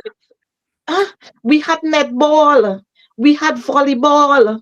We had football was a big thing. Who else y'all can help me remember? In addition to those, we had, a Sal pass. Charles know a Sal out. Huh? Huh? Gum. You had gum. Huh? Mhm. Do we But remember that? Honorable Coretta McDonald, we had soccer at GFC every Sunday. Every Sunday. Border ground was always maintained. The cricket ground was always maintained. You Since know, you got the stadium now, I see border just left there. And the because people we wait, always we complain wait, we waiting to sell it to somebody. We waiting to sell it to a friend or family or hotel. favorite. But again, the thing is, sports was everywhere, and you had to be a part of sports. It's not like what is happening now. And I mean, on one angle, I agree with parents. They're not going to allow their children to place too much emphasis on sports, go in the direction of academics, because as a sportsman or sportswoman, you don't get anywhere, especially if you're in a particular sport. But sports was part and parcel of the school's curriculum. You had to be part of something, you had to be doing something. But what we have now, they wash it away. And that's why you can't stop what happened back then prior to 1992. You can't stop what happened then. Then we had our sportsmen and women just flying the flag of Guyana. What are we having now? You hardly see that happening now. And we either come in third or fourth and sometimes fifth and sometimes nowhere. But the thing is, like I said earlier, there is no collaboration in between these ministries. They're all disjointed. Just because everybody fighting for their own turf, not remembering that as a government, they ought to work together. That government is not a jointed one. They're everybody disjointed. Everybody looking to make a big money here, a big money there. They want the ministry to do so. They want to parade themselves up and down. But they've got to understand, and we have to make them understand that this country is ours. All the monies here belong to us. The children that we have now are going to be the leaders for tomorrow. And if we don't make them rounded individuals, then they're not going to be productive citizens. And this is what this government doesn't understand. I wonder if Charles know about mass games, or Stephen Jacobs, if they know about mass games. I That's remember a those hard days question. when we looked forward for flag raising, and the students are there sitting on the stands of the national park with those big books, and you just see the books flipping and going, and the children on the tarmac. I mean, and we are the fastest growing economy, eh? We're the fastest growing economy, and we don't have access. We can't get there. And you know why we can't get there? Because for them, it's invoking LFS Burnham again. For them, it's invoking the champion. For them, they don't want to do that. They don't want to recognize him. But let me say it on this program, regardless of how the PPP government tried to downplay Lyndon Forbes Sampson Burnham, OESC, president of the first president of the executive president of the Cooperative Republic of Guyana. When you try to downplay him, other persons are spiraling his name all over. And you can't erase what Burnham did in this country. Burnham built the Kanji Bridge. Under his leadership, the Kanji Bridge was built. It's still going good up to now.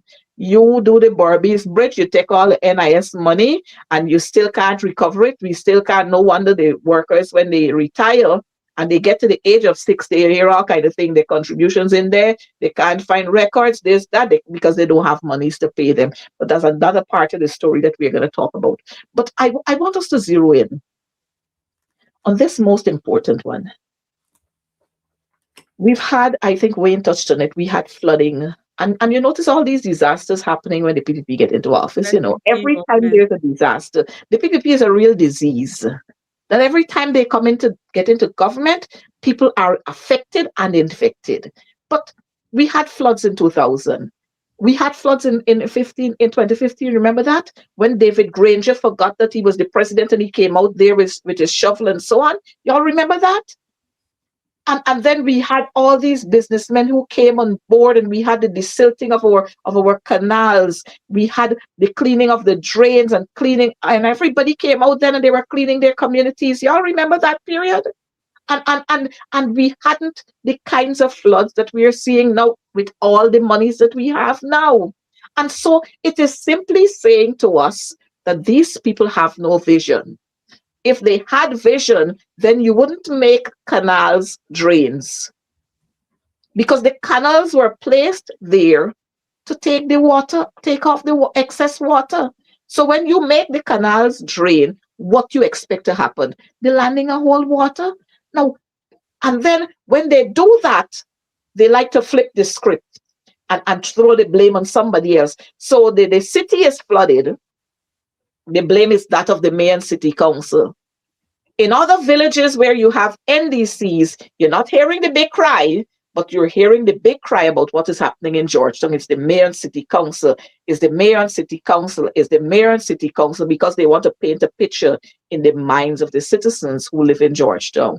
But let me tell y'all who live in Georgetown something. If you don't wake up and smell the coffee now, cat gonna eat your dinner.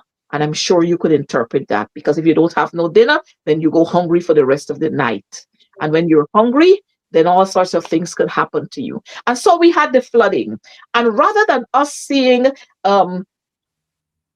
People coming out there. You see, we notice all the ministers, if not all, most of them dress up in fancy long boots, dress up in fancy coat. Some of them they ain't got no water in the streets, but they got some water by the gutter at the side of somebody's house, and they're walking in that water, and they got a piece of steel in their hand. Foolishness. All of this just photographs to pump here and there and everywhere to give the impression nothing of value was done on that day. Absolutely nothing. Now, people's homes were flooded. Nobody thought that, hey, let's evacuate these people from here. And since schools are out, let's put them in the schools for 2 days or 3 days or for a week. Let's put them in the schools. So when the water went out, they'll have enough time to go there and clean while their children are going to be in a safe place. Nobody thought of doing that, but they walk around all these places. People show you the chairs went up. The refrigerator water went into the refrigerator. It spoiled this, it spoiled that, everything. But nobody thought of doing that. And then they turn up 2 days after or a day after and say, you see, the water gone. Oh, it's the mayor that didn't remember to open the coker. How the hell are you opening the coker when it's raining and the tide is high? How do you do that? And so this is for Priya Manik Chand. She must stop going out there and saying foolishness. If you don't have anything to say, my grandmother used to say nothing. When you don't have anything to say nothing. But don't open your mouth and spill garbage out there. It's like what Onage went out there to talk about the tint, and she didn't even know what she's saying. But and this is the PPP. They always feel that they can go out there and talk all kinds of foolishness. So I was waiting for them to turn up the next day or 2 days after with the black buckets. This is their this is their signal. There's a signal that show, you know. What do you call it? There's a name that you call it. Wayne, help me with the name. This is their signature, where they come out with the black bucket and they have a packet of soap powder, a bottle of Bright Bold, a bottle this size of disinfectant, a bottle of Fabuloso, and what else? Did I say a packet of soap powder? And that's it. Handouts. That's it. That you give them that to clean their house. You're not thinking now about the chair that get wet up, the chair that soak up water and so on. You're not thinking about the mattress, because some people, in their homes, they don't have enough room to put, they got one bed and you sleep on the outside because too many of you living in the house. They talk about the mattress that gets soaked up. They talk about the fridge that was damaged. They're not talking about that, but they come with their bucket, their signature thing, this bucket with the thing, and then they put it right at the top so everybody could see it. The Bright Bowl, the bleach, the little J's fluid that they buy, the little bottles, and the packet of soap powder. So not even a mop, not even a long broom, not even a pair of gloves, not even a pair of long boots. They're not giving you that. But they come with a little stupidness and they're sharing it out. And they feel good that they're sharing these out. But I want Guyanese people to know, wherever they're distributing these, they're not doing you a favor. They're not doing you a favor, because MP Nemaflu will tell you that monies were approved in the budget for that. Monies were approved for it. Monies were approved for it. The PM stood up and defended that. Monies were approved for it. And it's your monies. The monies that you pay in taxes is your monies coming back to you. So don't get carried away. And Minister, I'm glad you come. You're a woman of your word. You said you're going to come back. I'm glad you come back. Nonsense. That's the obligation of any government. That's the obligation. But then let's move from the floods and let's talk about what's happening at the Mayor and City Council. The Mayor and City Council, they have their bylaws.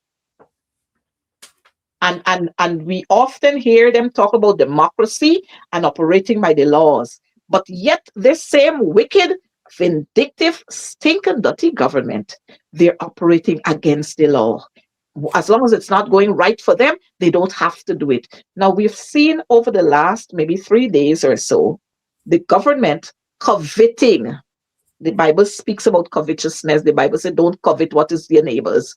The government coveting 54 streets, belonging that fell under the mandate of the City Council. Wayne, I'm going to give you the lead on this one. Your thoughts about this? Thank you. Thank you, Honorable Coretta. Let me say this with regards to the government taking, because that's what this government does. They taking 54 streets away from the mayor and city council. It's not a good thing. All right. What this government is doing, because as much as many may not want to look at the mayor and city council in this frame, the mayor and city council is a guardrail. Okay. It's a guardrail for the city. All right. Now, when you have central government taking over 52 streets and leaving the mayor and city council with the remainder, or 57, I see Audrey Brown says 57, and leaving the mayor and city council with the remainder. Now, we all know that it is central government that funds the mayor and city council. Mm-hmm. All right.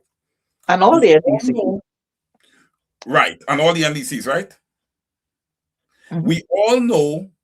We all know that the mayor and city council of Georgetown is having a lot of difficulty collecting taxes.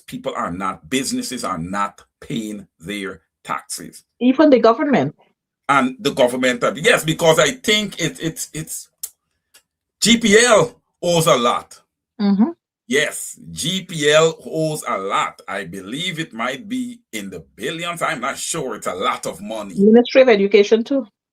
Right. So look, you have all these people that are not paying. Now the Ministry of Education is under the government. Mm-hmm. GPL is under the government. Mm-hmm. So here it is, you, the government. You're not paying the mayor and city council, but yet you are wrong and still strong to come and say that you're taking away 57 streets after not paying these people. So I believe that the mayor and city council needs to take the government to court. They need to take them to task.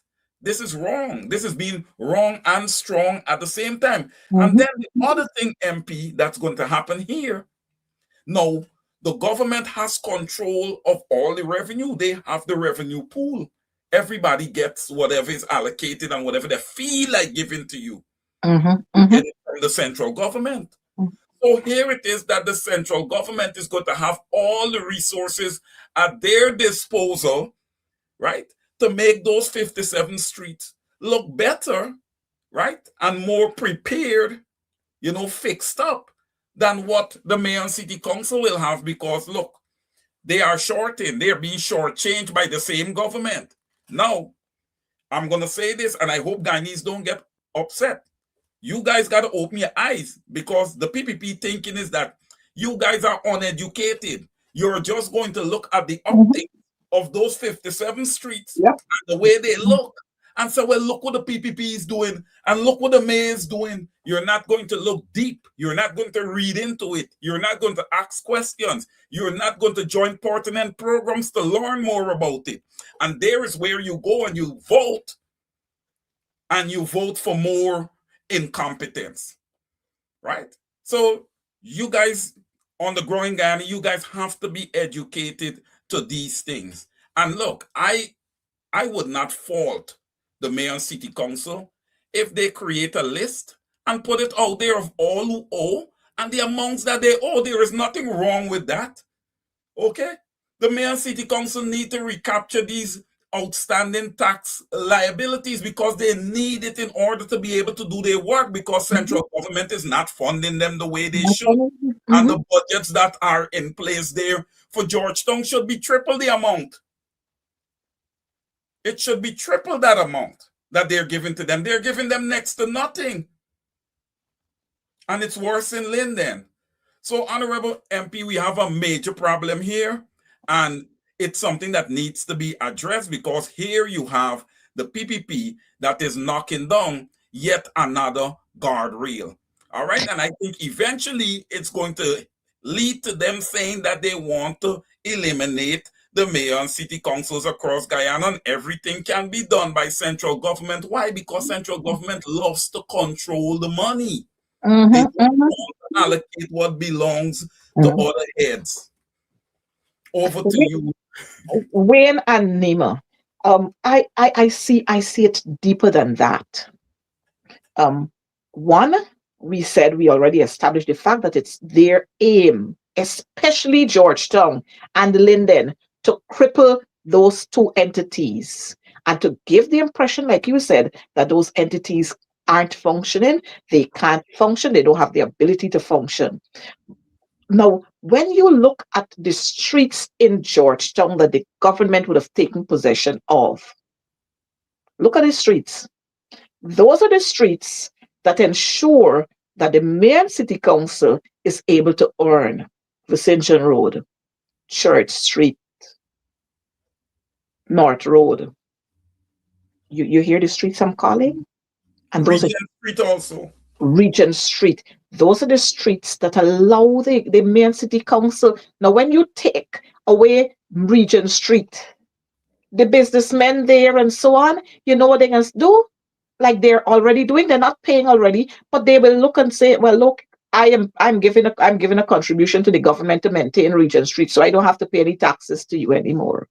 And the government with their wickedness would go in that direction to look and to ensure that amnesty be granted to these persons because they're offering help elsewhere and that they don't have to pay taxes to the city council. But the bigger picture here is that I'm hoping that those who are online, those who are here viewing us, that they're going to spread the word. The bigger picture here is the PPP don't do anything when they're not fully, when they don't calculate it. Everything that the PPP do, it is well calculated. And so you know what they're going to do? Sooner or later, they will move from the mayor and city council. They will start attacking citizens directly. If you don't hear now and you don't learn now, like I said before, cat will eat your dinner. You see all of those, you see the boulevard that they just did there? You think they do it because they have your interest at heart? No, they do it because they have your interest at heart. They did that because they have other plans for that area. And so citizens who are living there, let me say to you, the time will come when the government will make another move to take over your homes if you're not paying your taxes. If you're not paying your taxes, they will make that move sooner or later to take over your homes. Because if you can't pay the taxes, and you know how they operate, when they look at the amount of taxes you owe, they will give you a short span to pay it. And when you can't pay it, they will take away your properties. And so that boulevard there that they would have done so nicely, even though, they got so many hitches with it, but the roads have been done. That same boulevard, they will take away your properties and sell to their friends and their families. You see all them areas in All Boys Town, the island, northeast the penitence, east the penitence, west Rumvelt, and so on. You see the areas where they're concentrating on and they're wanting to do this. Oh, west Rumvelt, we will come and do this. Oh, the residents in east Rumvelt, we're coming, we're going to do up your basketball court, we're going to do this. Those same snakes will come there and creep on you again and take away what you would have been where you would have been living in for donkey years, like what they did to the people in Mucka, like what they did to the people at Success, at Hillfoot, and all other places that they've been doing, what they did to the people in Friendship. Mind you, we understand that the land they issue with Friendship is privately owned and all of that. But where were these people all of the time? But that's another story. And the government, let me say, the government could have stepped in there, but we can deal with that at another time. But I want to concentrate on what is happening in Georgetown and what they might want to attempt to do in Linden as well and in other areas. Be mindful, be watchful, be alert, because this government is a wicked government. And what they will want to do is to displace you from where you are and to send you elsewhere so that they can have full control over this city. Nima, you're going to have your say on this, and then I'm going to throw it over to Wayne again. All right. Thank you. My say is simple, and I can say this to the people. As a thief cometh in the night, so the PPPC government cometh to you. They normally come in, groove in, mind your business, Mhm. which they've been doing, and then they invade your space. And before you know it, you're either out on the streets or you're running around like a headless chicken trying to get him. I want to say to the people of Georgetown, don't be fooled by what you see. This government speaks about bullying, and they're the perfect example of what bullies look like. Mhm. So Mhm. they can't get it one way, they come up with another strategy to get it another way. And so the people of Georgia have to keep their eyes open, pay up your taxes, check in on what is happening. Don't engage these people into any discussion that's not needed. I always recall an experience of someone on the East Bank that shared one minister come, mooch up and share, they want to keep meeting and so forth. And guess what? The minister's eyes was on the people's lands and wanted to start selling things on the lands and so forth. No proper engagement, nothing, until the family had to intervene. So I'm saying to you, as a thief cometh in the night, so does the PPPC government comes to you. Don't let all this love up and much up what they coming with. Mhm. They have their own sinister plan. And that is what they're working on. They're not working in the interests of Guyanese people. Bullying the mayor and city council and bullying NDCs, we just roll in and take over because it's government. I'm going to challenge Guyanese people. Let us react to them the same way they're reacting to us. They're treating us the exact, you know, when Guyanese people wake up and start behaving, I want Guyanese people to really start behaving like the PPPC government. Just when they roll in and they invade you space, it's the same, that's the exact same attitude they gotta beat with. Because they feel, because they're in government, they're untouchables. And so they will do what they want. And they will use the law, what they feel, however they see it fit to benefit them. But again, as Guyanese, we have to pay attention. Another phrase I'm going to use before I come off the program today. When you invite the enemy in your house, you can't find peace. We want to invite the enemy into our homes, and you think you can find peace, you won't find peace. So if you cannot be wise enough and pay attention to what is being done to you by this government, you won't find comfort where you live in. And so to the people of Georgetown, this fight is not only the mayor and city council. You're a part of the fight. Mhm. Mhm. You are a part of the fight. Mhm. And so do not be distracted, but get involved, keep up to date with the information, and take the necessary steps to protect yourself. I want to thank you so much for having me. Wayne, was nice seeing you. And of course, it's always nice to be on the show where we talk about the same thing on a different day. God bless all of you. Mhm. When? Yes. I'm figuring, Honorable Coretta McDonald, this is my closing remark for this evening. Are we coming off now? Is this a closing remark? No, no, it's not our closing No. remark. Okay, good, good, good, good, good. All right. Well, look, I want to quickly touch on this, and this is adding to what you and Honorable Nima Flubes sort of already touched on a bit. I would say that the people of All Boys Town, the people of Lane Avenue, some of you are out there in Kingston, anywhere around Greater Georgetown, you guys need to make sure that your taxes are up to date. You know, Honorable Coretta, I must say this. You know, it's so much pressure on people to pay their taxes. And nobody thinks of the fact that close to 60% of Guyanese are living in poverty and 35% are living in abject poverty. But you Mhm. see how Mhm. quick we are to want our taxes. Oh, yes, be up to date with your taxes or we're going to throw you out or whatever the case is. You know, what type of government would do that to its own people? And I want anybody on the program to name a time when the APNU PNC would have ever bulldozed Guyanese and throw them out into the street, women and children included. When has that ever happened? So it's kind of mind-boggling to me sometimes, trying to figure out how can people, have voted to endorse this government once again for another 5-year term.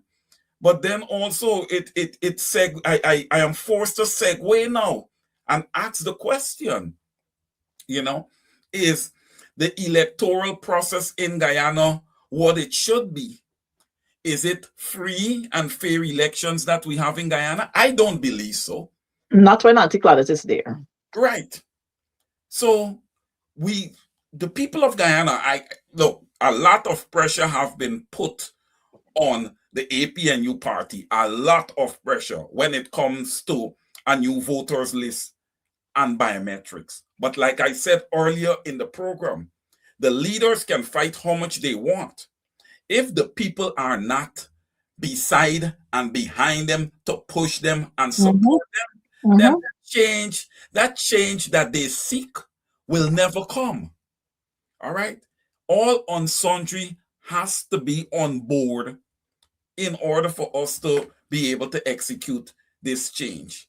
And Honorable Correct, if you would allow me the latitude, I wanted to touch quickly on the approach that I see from the Win Party, and if I was a leader within the Win Party, what I would have done. Now, here comes a new party, all right, with a new leader. And if you ask me my opinion, that person is not ready.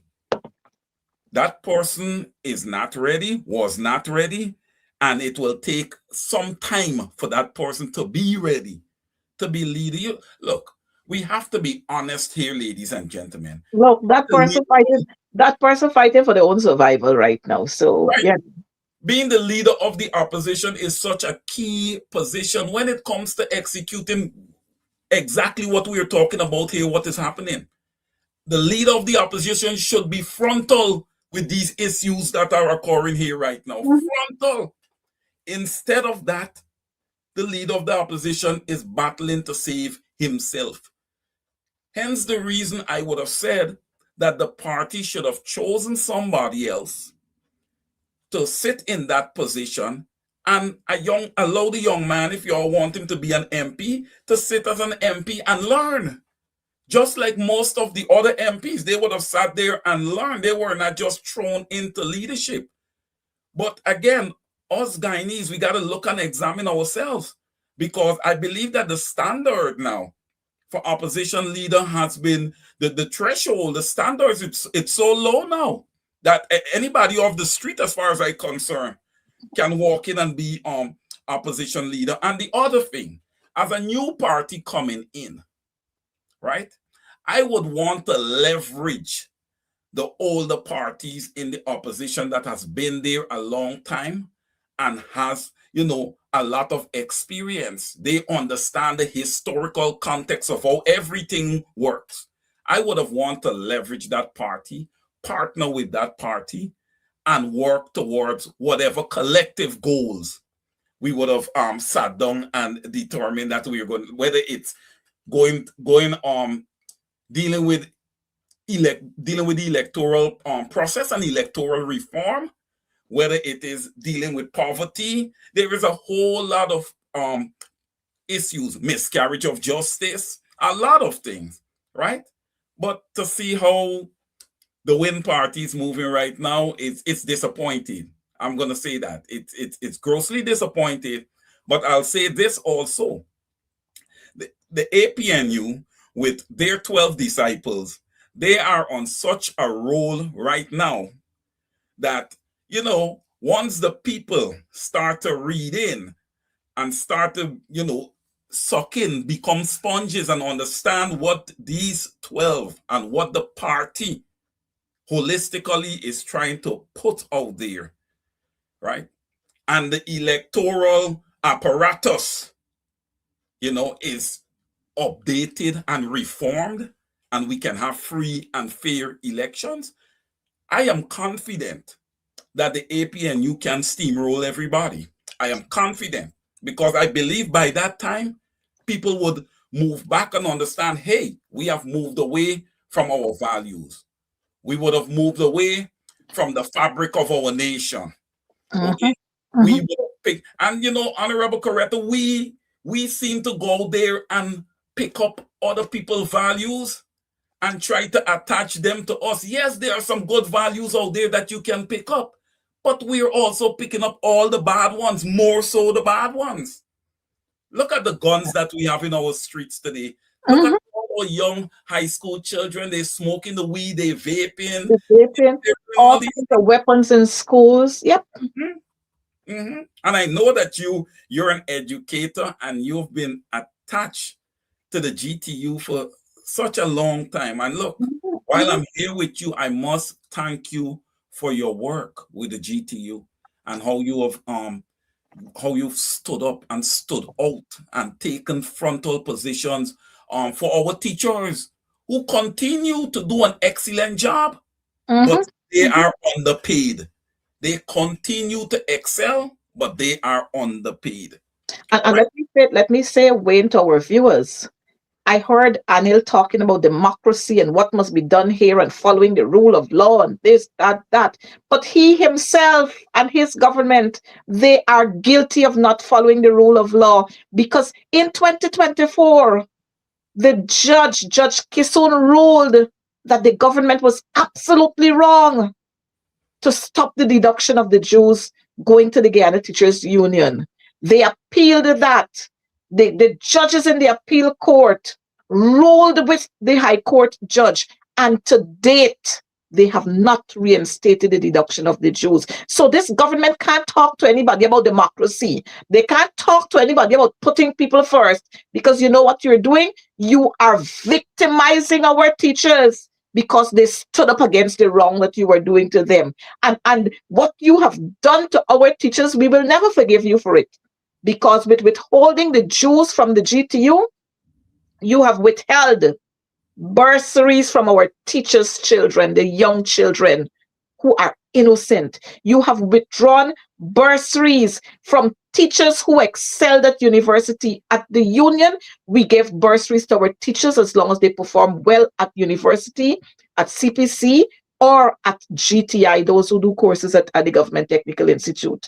We extend disaster benefits to our teachers in times like these when there would have been when we have the flood.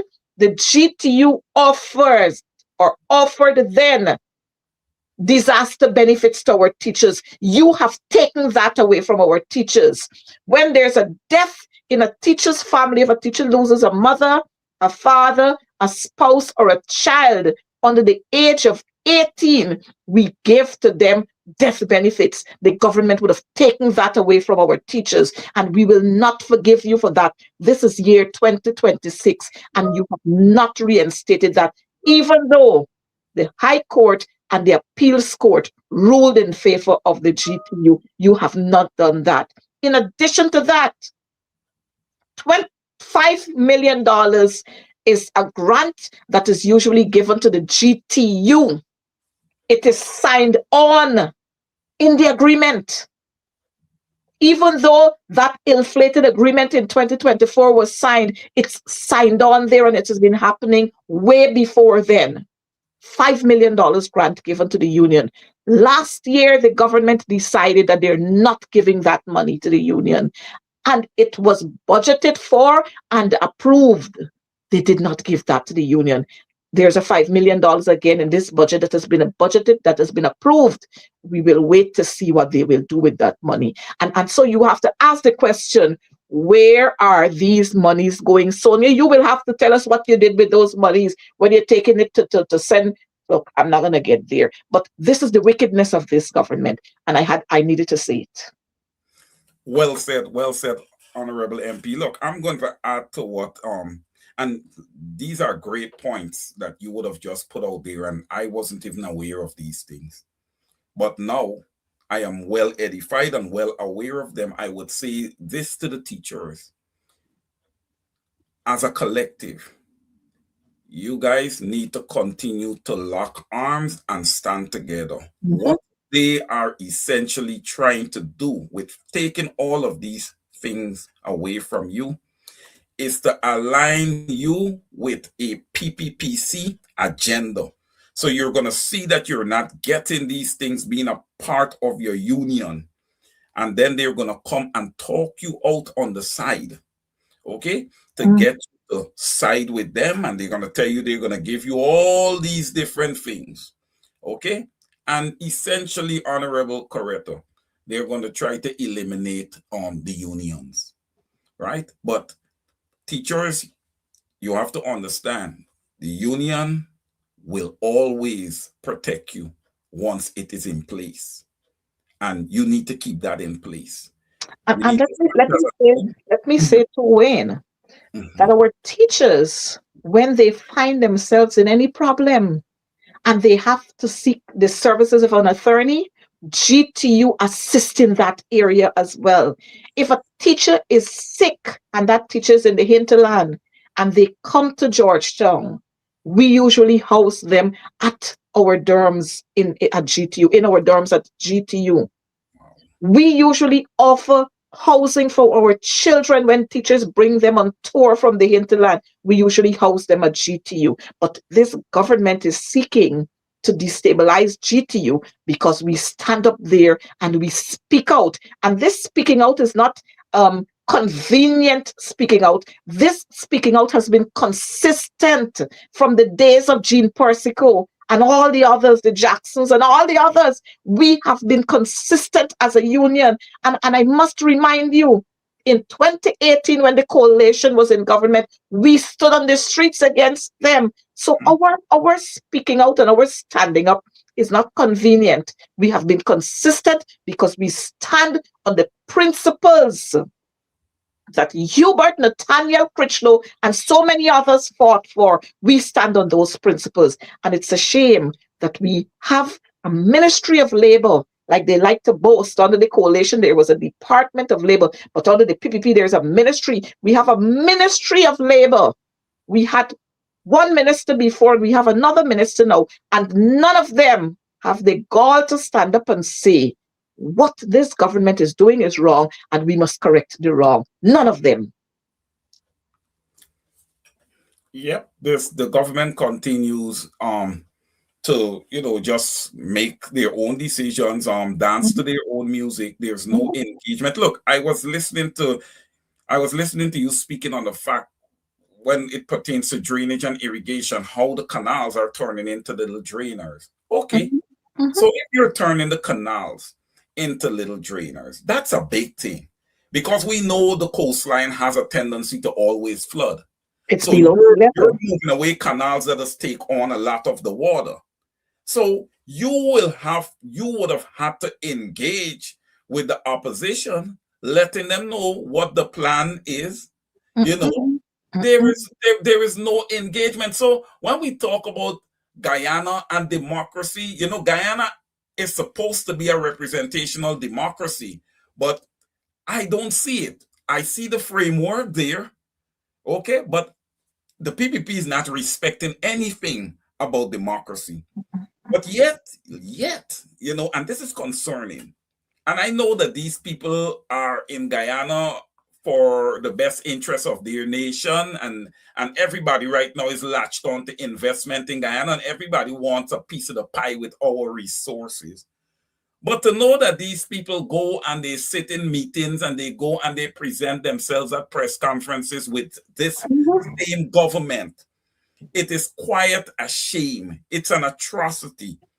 It's a total disrespect to the Guyanese people because there is no way that I am looking at Guyana and looking at the way that the PPP operates and calling Guyana a functioning democracy. Not a chance. Not a chance. Anything you want, you have to align yourself with the PPP. They're Mhm. giving out Mhm. money for kites, or they're giving out kites. It's in PPP colors. How could that be? You know the Mhm. kind of optics that you're creating there when you do such a thing? You're They creating know. optics that, hey, this is PPP flag, PPP colors. we are a dictatorship. That's Mhm. basically what you're telling Yeah. everybody. Mhm.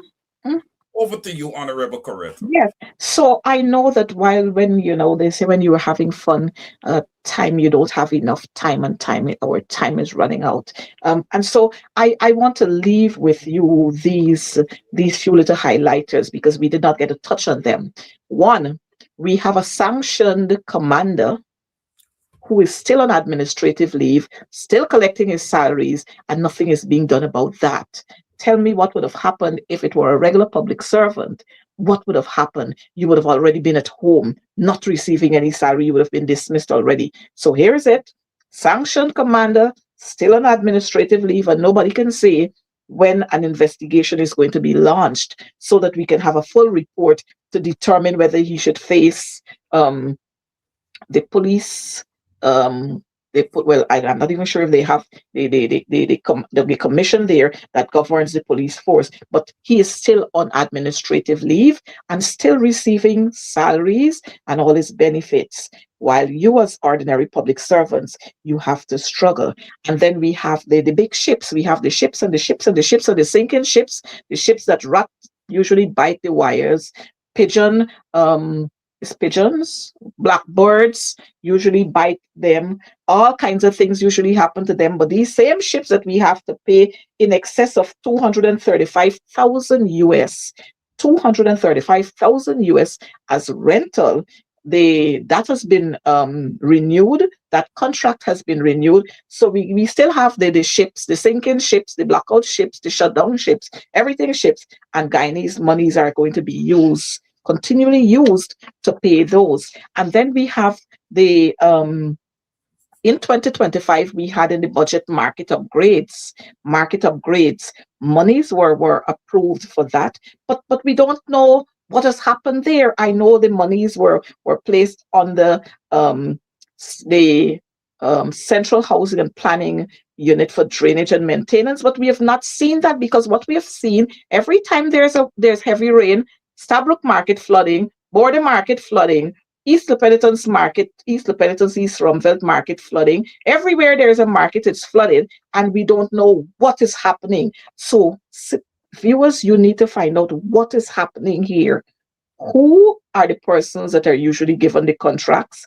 Whether those contracts are and works are activated.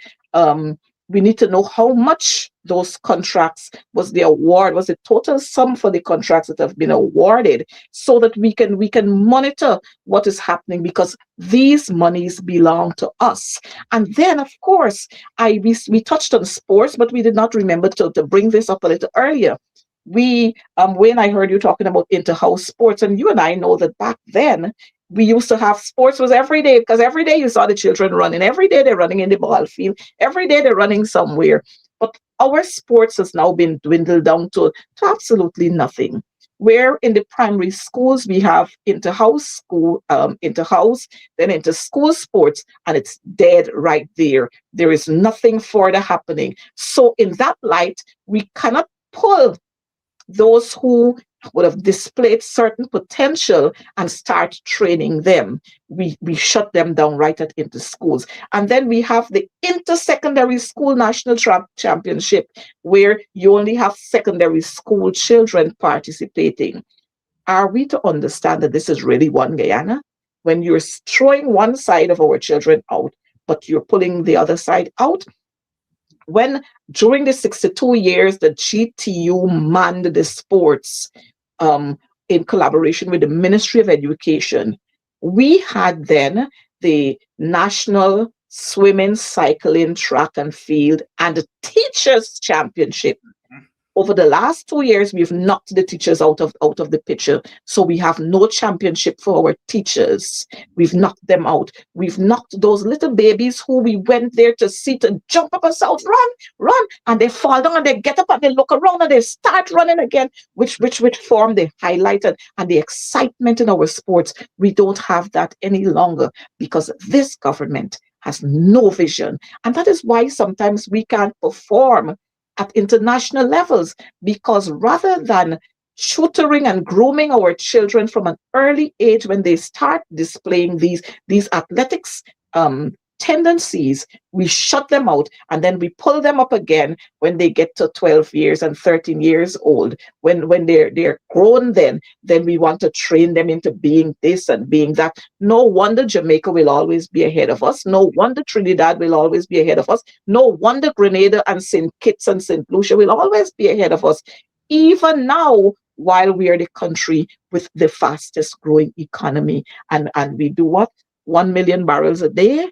That's what we do. We still can't get it right. And we'll never get it right as long as the PPP is there. But Wayne, I'm going to take your comments as we close, and then we're going to close the program.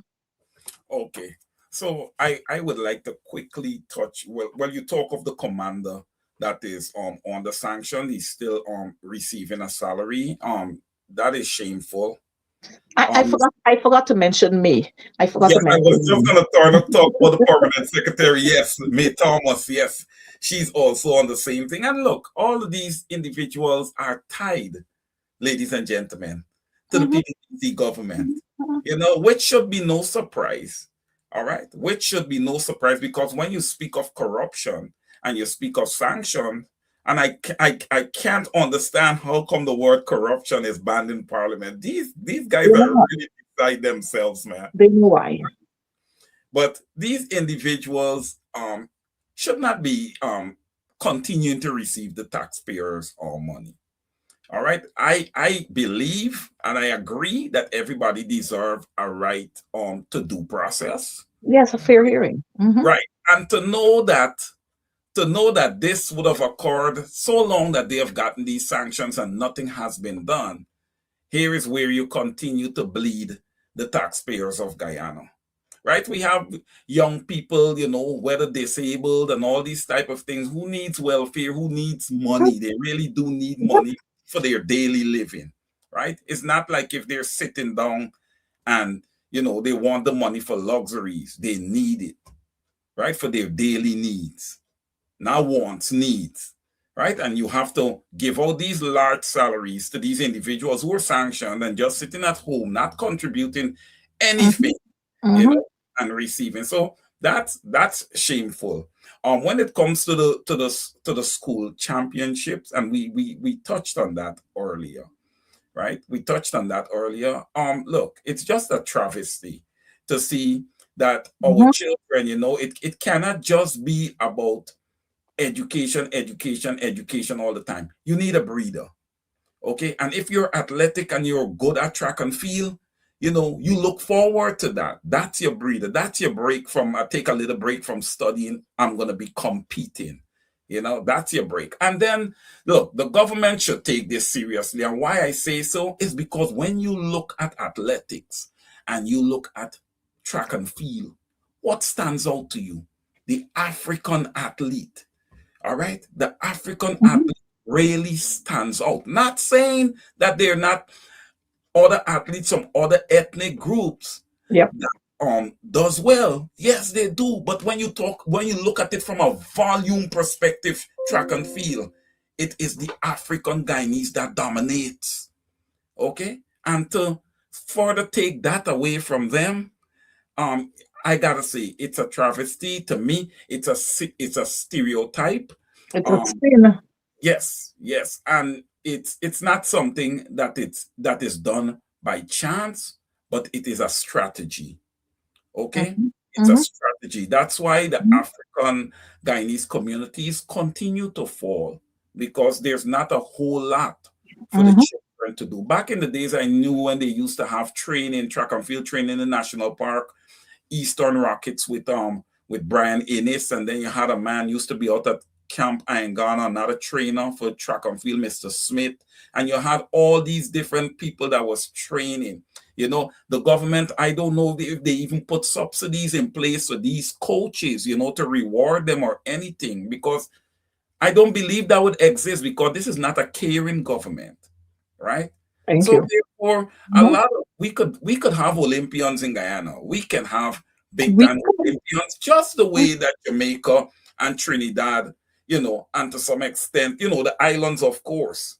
St. Lucia had the last Olympic champion female, and even Barbados. But Mhm. we cannot, we haven't shown the ability from a government perspective to able to maintain and provide the necessary resources for our athletes. So therefore, they are going to underperform just because of lack of resources. And look, I will say this in closing. I encourage all Guyanese, okay? Please, we have all these parties out there. All right. I'm going to just say to you guys, do your reading. All right. Study the PPP. Look and analyze the PPP for the last 5 years. And then for the last few months, since they would have placed themselves back in power, because I'm not going to say that the PPP won power. They would have placed themselves back there and they allocated whatever seats they wanted to allocate to the other parties. But I encourage you to look at what the PPP would have done for the last 5 years.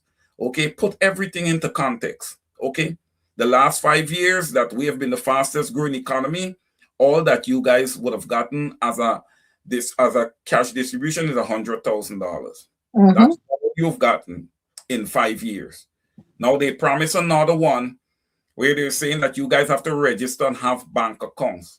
Honorable MP, it is too late for you to be telling all Guyanese that they should have bank accounts. You want them to have bank accounts, then make the cash distribution $110,000. The $10,000 is for them to open an account, and that $10,000 stays in the account to keep it active, and the bank must not be able to put any penalties on that $10,000. It must remain there all the time until the next distribution. If that is what you want to do, if you want everybody to have a bank account, because we have to remember when people go to get a bank account, there are criterias, okay? And not everybody can fulfill those criterias and get the needed documentation to have a bank account. And that have to be understood. So now what you're doing here, right? Some people are going to be sidelined, right? And what's going to happen with that cash grant money that was allocated for them, because you allocate it based on the amount of adults in the country? What is going to happen to that money? Is it going to go into the pocket of the ministers of the PPP, friends, family, and favorites? Well, all of that. So All of that. there's a lot to unpack, MP. But I'm going to stop here and rest my case here. And look, I look forward to coming back and joining you here at any point. Thank It you was so a pleasure being here. It was a pleasure having you here. And Guyanese citizens, we just want to close by saying, if and when local government elections are called, please ensure that you do the right thing. Please ensure that you vote for the coalition, because that's the party that will ensure that you in Guyana have a say at your local, at your constituents in the local areas. You would be able to decide what should happen in your community, what should happen in your town. Be wise. Don't be carried away by gold bricks, because when it rains, then the gold plate or the gold paint will be washed off. So stay well, be careful on the roads, and let's remember that we are one people, one nation, one destiny. Take care. We love you, and God bless you.